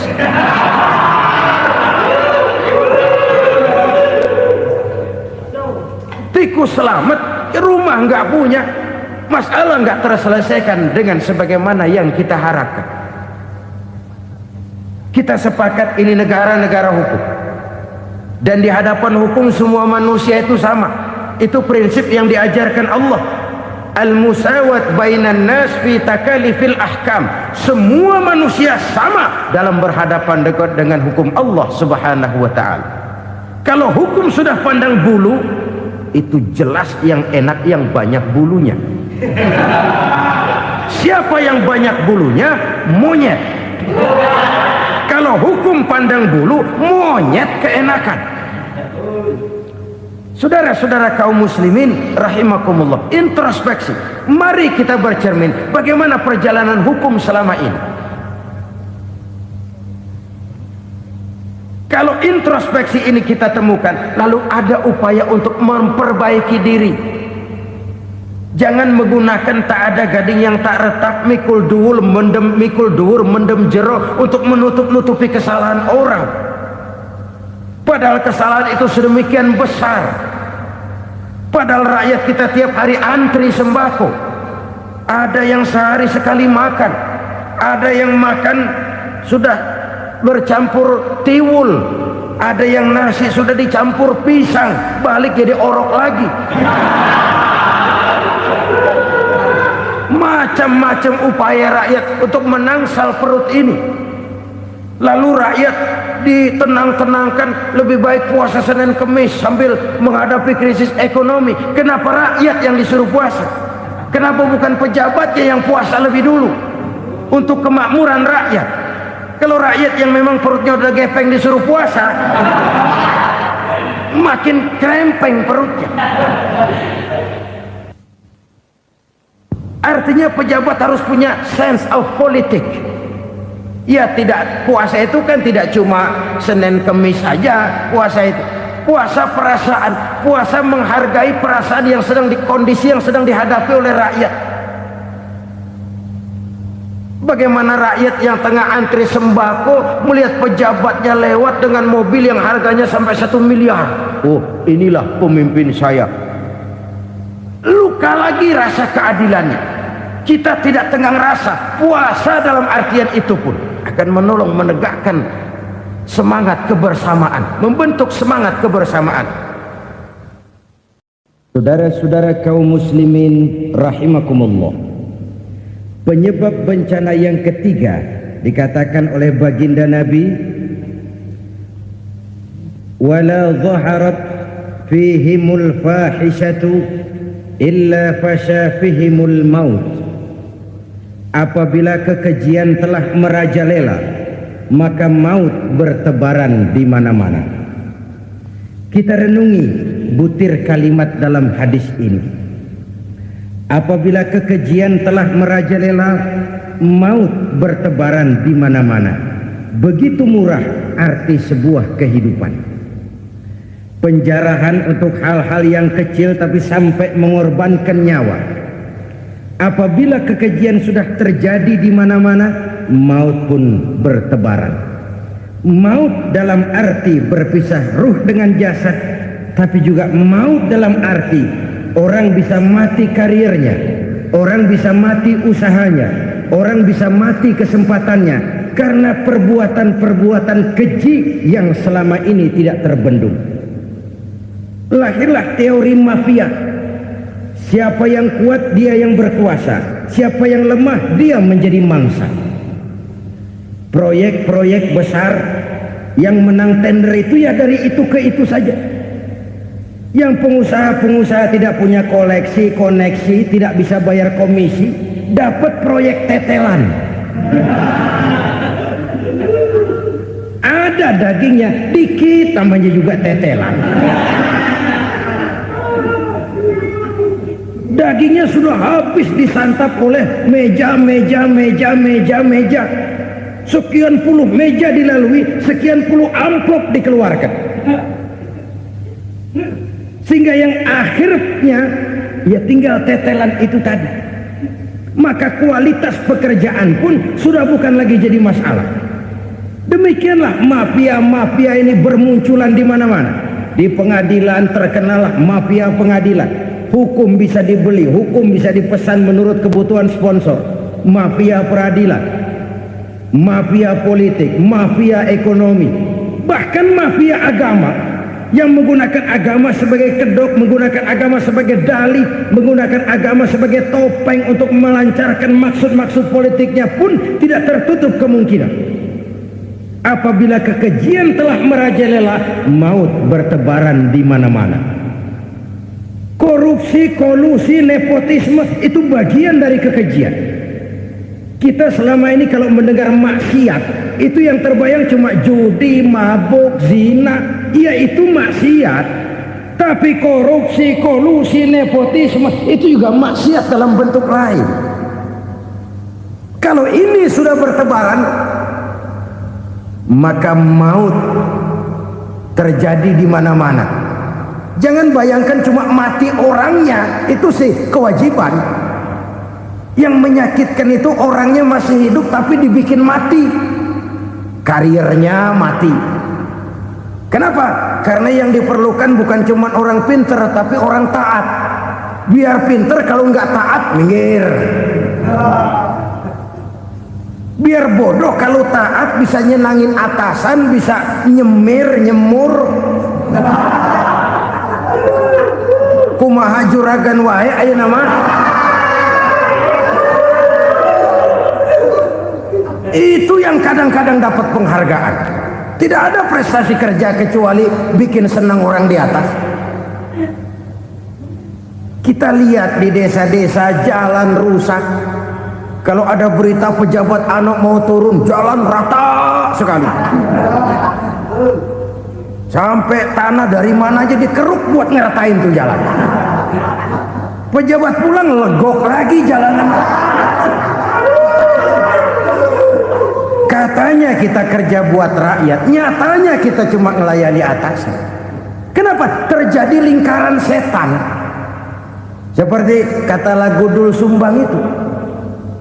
Mahasiswa takut sama dosen, dosen takut sama dekan, dekan takut sama rektor, rektor takut sama menteri, menteri takut sama presiden, presiden takut sama mahasiswa. Muter balik lagi, lingkaran setan, lingkaran setan. Saudara-saudara kaum muslimin rahimakumullah, kekejian yang merajalela, praktek-praktek mafia yang tertuang dalam kehidupan sehari-hari menyebabkan orang mati karirnya, jasad masih hidup, karir mati, itu menyakitkan. Mati bisnisnya. Rakyat kecil pernah senang ketika cengkeh booming, harganya bagus, rakyat banyak yang pergi haji. Lalu mau ditata, lahir tata niaga cengkeh, malah amburadul. Harga cengkeh jatuh, petani cengkeh kecil menjerit. Siapa yang untung? Segelintir orang. Masihkah kita pakai atas nama rakyat untuk kepentingan nasional, padahal yang nyanyi cuma segelintir orang? Masihkah kita mau bohongi rakyat ini dengan mobil nasional tapi bikinan Korea? Masihkah kita mau bermain verbalisme, bermain kata? Ini sebuah masa lalu yang tidak perlu terulang lagi untuk masa-masa yang akan datang. Kekejian merajalela, orang mati karir, bisa mati usaha, mati bisnis. Usahanya maju, dirangkul, hancur. Usahanya maju, dipukul, hancur, tenggelam. Bahkan yang memilukan dan memalukan, badan-badan usaha milik negara itu dikebiri sedemikian rupa sehingga tidak menghasilkan hal-hal yang bermanfaat buat negara. Saudara-saudara kaum muslimin rahimakumullah, kalau nafsu yang sudah mengatur itu semua, maka kekejian pun merajalela. Orang sudah pakai teori mafia, yang kuat dia yang menang, yang kuat dia yang berkuasa, yang lemah silakan minggir di sudut-sudut kehidupan. Kalau kekejian seperti ini merajalela, maut bertebaran di mana-mana. Banyak orang mati karirnya, banyak orang mati usahanya, banyak orang mati imajinasinya. Sekarang ini dalam dunia seni yang banyak karyawan seni, bukan seniman. Seniman itu kan dilahirkan, lain seniman, lain karyawan seni. Sekarang yang banyak karyawan seni, bukan seniman. Mati karir, mati imajinasi, mati improvisasi, sehingga kehidupan persis sinetron. Sinetron itu yang kita lihat rumah mewah, yang kita lihat rumah bagus. Gak pernah kita lihat di sinetron kita ini rakyat antri sembako. Kita dijejali hal-hal yang indah, yang wah, yang membuat kita tenggelam dalam gaya hidup instan, tenggelam dalam gaya hidup wah. Kita lupa dengan realitas keseharian di tengah-tengah masyarakat kita. Lahirlah kelompok-kelompok selebritis, dibesarkan oleh berbagai media. Selebritis pilek aja masuk koran, pilek.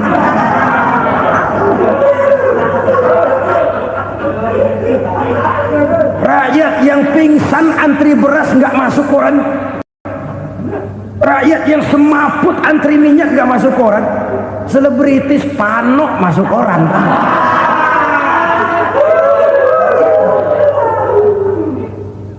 Kita besarkan hal-hal kecil, kita kecilkan hal-hal besar. Kenapa? Kita mengejar oplah, kita profit oriented, tidak lagi berorientasi kepada realitas hidup yang kita hadapi ini.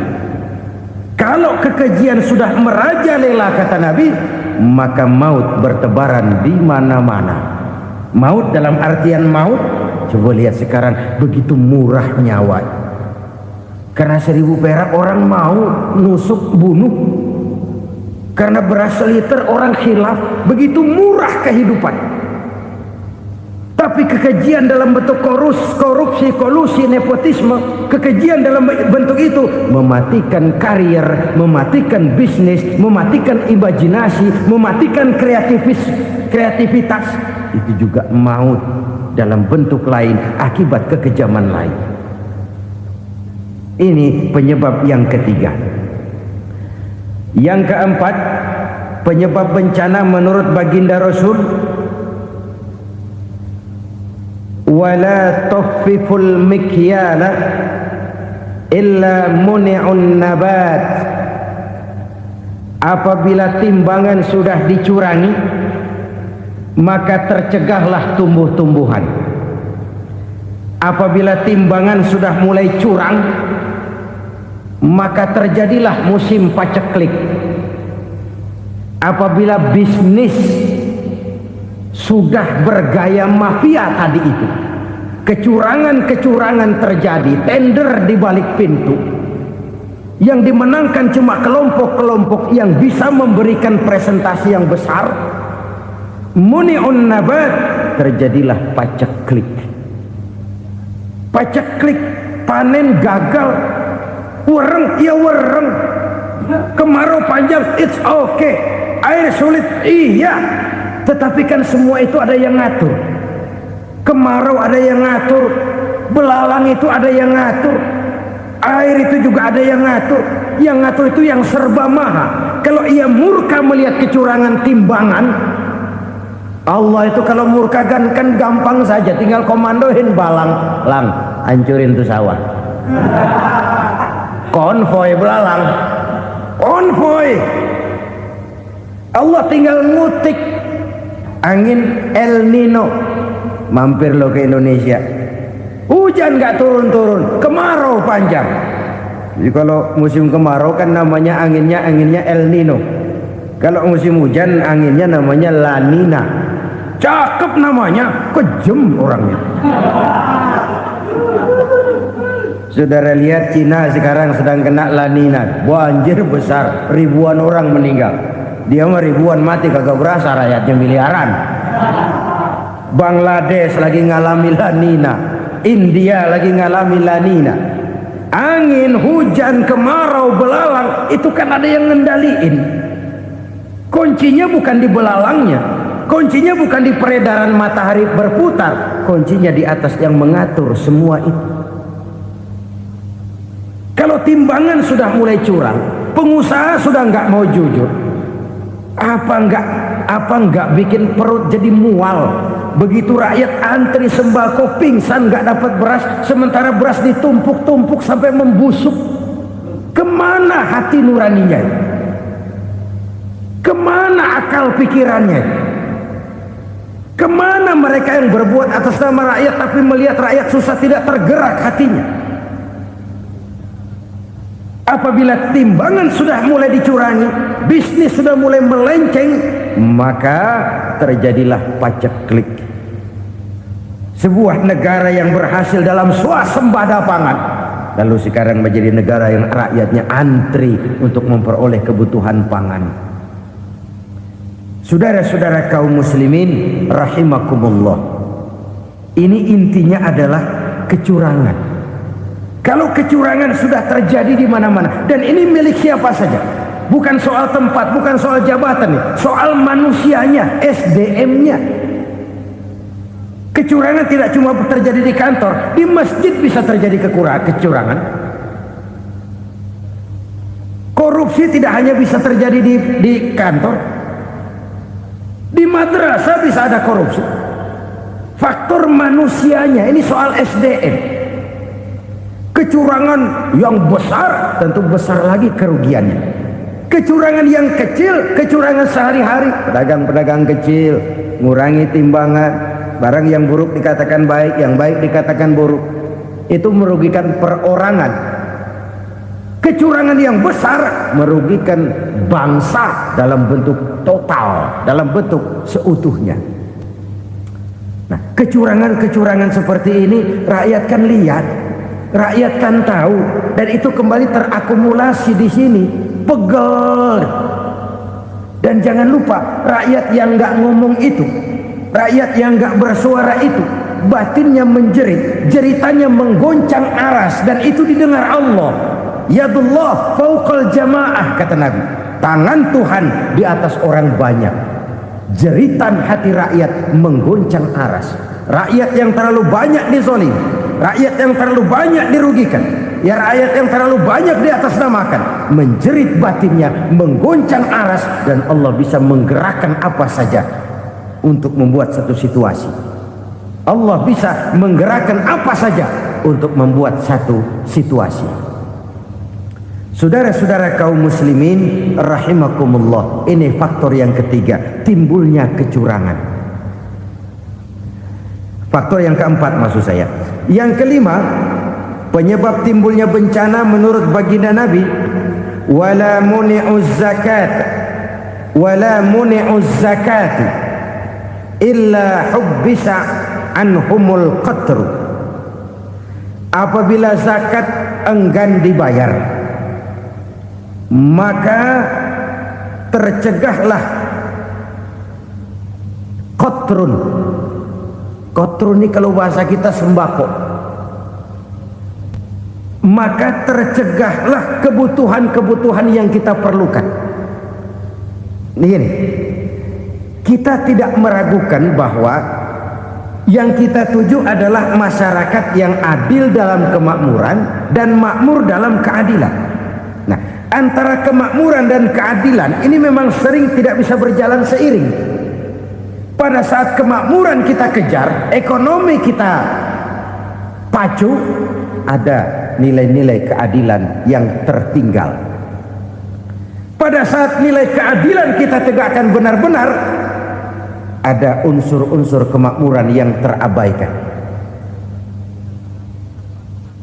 Oke, kita bisa mengatakan kasus. Oke, kita bisa mengatakan itu sebagian kecil. Tapi kalau sebagian kecil, lama-lama kan jadi sebagian besar. Oke, kita mengejar kemakmuran. Pertanyaannya, kemakmuran untuk siapa? Oke, kita berikan kelompok tertentu kue yang besar dengan harapan nanti dia bagiin kuenya kepada yang kecil-kecil. Tapi kenyataan, mereka yang dapat kue besar akhirnya malah lupa diri dan lupa daratan. Mau makin besar, mau makin besar, mau makin besar, malah memeras yang kecil-kecil ini. Sekarang kan yang kecil modali yang besar. Ramai-ramai buka bank, ternyata kamuflase. Uang banknya untuk kredit perusahaannya sendiri. Nasabahnya rakyat kecil. Artinya apa? Rakyat kecil disuruh modalin orang yang udah gede. Ini kan sambar geledek urusan.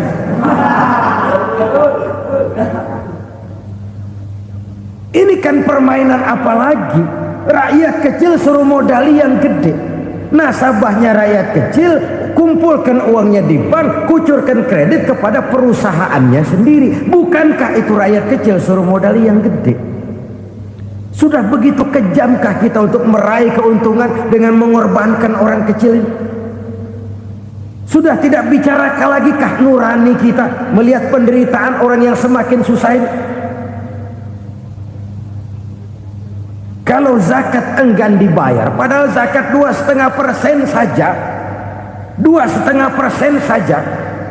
Kalau itu pun enggan, kalau zakat saja enggan, bagaimana pula yang namanya sedekah, bagaimana pula yang namanya infak, bagaimana pula yang namanya santunan, bantuan.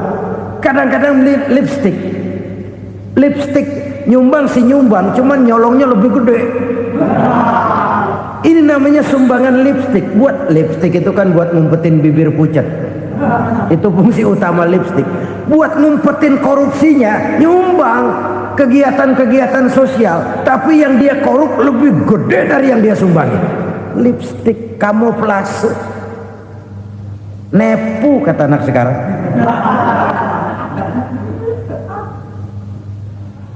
Saudara-saudara kaum muslimin rahimakumullah, demikian berat kewajiban zakat ini sampai di zaman Sayyidina Abu Bakar pernah keluar komando perangi orang yang enggan membayar zakat. Perangi, karena fungsi zakat adalah menjembatani antara si kaya dengan si miskin. Bahwa ada kemiskinan itu Qur'ani. Allah menyatakan, aku melebihkan rezeki sebagian kamu dari yang lain. Ini kan kesenjangan. Allah melebihkan rezeki sebagian kamu dari yang lain. Ada itu. Tetapi itu berjalan secara nature. Nah, kalau direkayasa, yang kaya semakin kaya, yang miskin semakin terpuruk, yang sudah besar dapat proyek besar, yang kecil dapat tetelan. Ini kan rekayasa namanya. Kesenjangan yang direkayasa ini yang kita harus kikis. Nah, fungsi zakat menjembatani dari sisi sosial. Dari sisi pribadi, Nabi berpesan, zakku amwalakum biz zakat. Bersihkan hartamu dengan zakat. Sekarang ada istilah nyuci uang. Uang hasil korupsi itu bisa dicuci, dijadikan uang bersih. Bukan pakai rinso, bukan. Pakai politiknya koruptor, diolah sedemikian rupa sehingga jadi uang resmi. Sudah memutik, itu termasuk yang disebut kejahatan kerah putih, white collar crime. Kejahatan kerah putih, kejahatan pakai dasi, kejahatan kelas kakap. Makanya orang mendingan goblok kagak bener daripada pinter kagak bener. Goblok kagak bener itu gampang ngurusinnya. Pinter kagak bener, ini yang berabe bener ngurusinnya.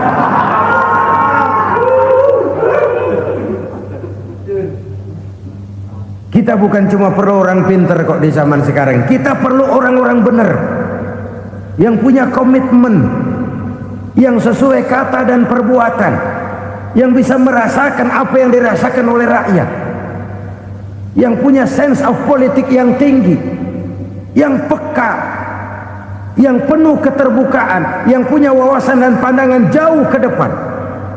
Dari sisi pribadi, zakat itu membersihkan harta kita.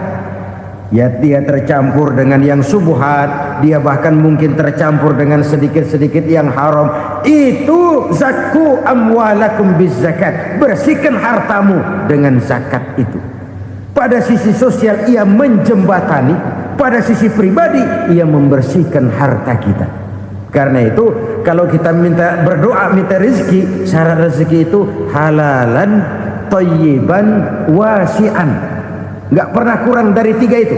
Halal, bagus, banyak.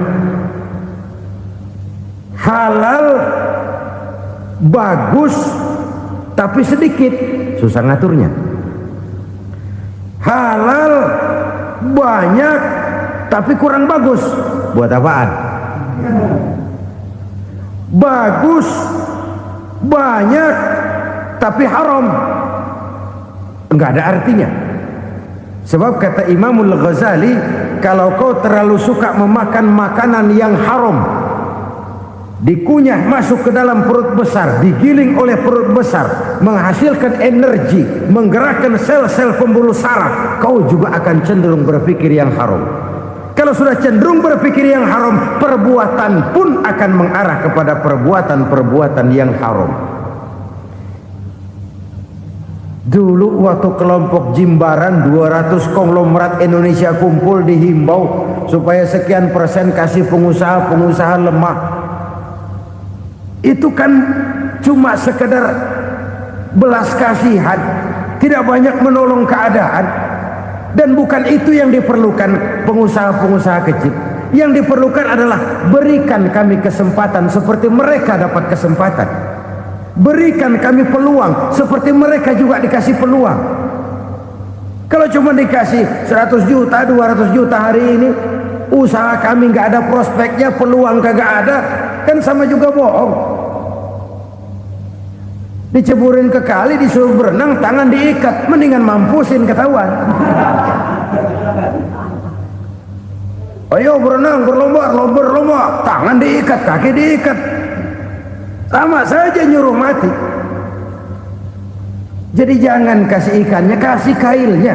Yang diperlukan pengusaha kecil menengah ke bawah itu bukan cuma sekedar belas kasih dari konglomerat-konglomerat besar, Berikan kami peluang seperti mereka juga dapat peluang. Berikan kami kesempatan seperti mereka dapat kesempatan. Berikan kami kredit dengan kemudahan seperti mereka juga kalau minta kredit begitu mudahnya. Menciptakan peluang dan kesempatan, pemerataan. Bukan menciptakan manusia Indonesia dengan standar ekonomi yang sama. Semua rumahnya harus sama, semua punya mobil. Itu sih kebersamaan bebek. Bebek, coba lihat bebek. Satu ngalor semua. Satu ngidul semua. Kebersamaan bukan itu. Kebersamaan adalah menciptakan peluang. Kalau yang kaya bisa semakin kaya, kenapa yang miskin tidak bisa ikut naik jadi sedikit kaya? Kalau pengusaha yang sudah kuat bisa bertambah menjadi kuat dengan proyek mega proyek, kenapa yang menengah tidak bisa ikut menjadi kuat? Dan kenapa kekejian itu merajalela? Kita dengar lewat berita-berita PLN tekor, PLN hutang. Kenapa? Dia beli listrik dari swasta yang belinya lebih mahal daripada penjualannya. Artinya dia beli itu listrik dari perusahaan listrik swasta, dia jual kepada rakyat lagi. Harga jualnya lebih murah daripada dia beli kepada swasta. Kenapa? Ada tekanan lagi tuh. Biasa siklus lagi. Hukum Boyle. Atas neken, paling bawah gepeng. Ya kita nih rakyat kecil, emang nasibnya gepeng terus. Saudara-saudara kaum muslimin rahimakumullah, dari 5 penyebab bencana ini kita ambil kesimpulan untuk sebuah renungan dan introspeksi kita bersama. Pertama, mengingkari janji, padahal janji itu yang lebih tinggi nilainya adalah di hadapan Allah Subhanahu wa taala. Baik wakil-wakil rakyat di parlemen maupun pemimpin-pemimpin rakyat di dalam kabinet, apabila memangku suatu jabatan, selalu mereka mengawali dengan sumpah, dan sumpah itu dimulai dengan demi Allah. Sadarkah kita pada saat itu kita ucapkan bahwa kita sudah mempertaruhkan Allah untuk jabatan yang kita pegang? Kita sudah mempertaruhkan nama Allah untuk posisi yang dipercayakan kepada kita. Sadarkah kita bahwa menyia-nyiakan itu satu dosa yang sangat besar, yang tidak hanya kepada Allah tetapi juga kepada rakyat yang kita wakili, kepada rakyat yang kita pimpin. Cukuplah sudah rakyat dijadikan adres, umat dijadikan alamat sebagai numpang. Marilah kita kembali kepada komitmen awal dengan jujur kepada janji kita sendiri. Lalu yang kedua, kekejian, baik berupa korupsi, kolusi, nepotisme, dan perbuatan-perbuatan lain akan melahirkan kemiskinan. Kekurangan pangan bukan satu-satunya yang menyebabkan rakyat menderita. Lukanya rasa keadilan terakumulasi di hati rakyat, dan jeritan hati rakyat mengguncang aras. Kalau Allah murka, Allah bisa melakukan apa saja untuk menciptakan suatu kondisi. Faktor yang ketiga adalah praktek mafia menebarkan maut, baik orang yang mati jasad dan rohaninya maupun orang yang mati karirnya, mati kejujurannya, mati usahanya, mati imajinasinya. Hilang kreativitas kita sebagai bangsa. Faktor yang keempat, kecurangan-kecurangan di bidang usaha, di bidang tender, mengandalkan menjual kekuasaan. Dan memang repot kalau penguasa jadi pengusaha. Mau atau tidak mau, kebijakan-kebijakan kekuasaannya akan memperkuat jaring-jaring usahanya. Dan pada saat itu objektivitas sulit ditemukan lagi. Lalu yang kelima, keengganan membayar zakat, menumpuknya kekayaan negara pada kelompok-kelompok tertentu. Ini akan melahirkan paceklik yang berkepanjangan. Menumpuknya kekayaan dan harta negara pada kelompok-kelompok tertentu akan melahirkan paceklik dan kemiskinan yang berkepanjangan. marilah kita sadar, marilah kita merenung bahwa keengganan kita membayar zakat, menciptakan pemerataan, pada akhirnya akan menjadi musibah buat kita semua. Saudara-saudara kaum muslimin rahimakumullah, sekian dulu jumpa kita kali ini. Mudah-mudahan yang saya sampaikan dari hadis riwayat Imam Tabrani ini menjadi bahan introspeksi buat kita semua. Tidak akan seorang muslim jatuh dua kali di tempat yang sama. Semua merupakan pelajaran untuk kita jadikan introspeksi guna menata hari esok yang lebih baik daripada hari ini. Reformasi harus terus berlanjut, tidak bisa dan tidak perlu dikendalikan, tapi harus tetap dengan landasan akhlakul karimah sesuai dengan budaya kita sebagai bangsa. Terima kasih.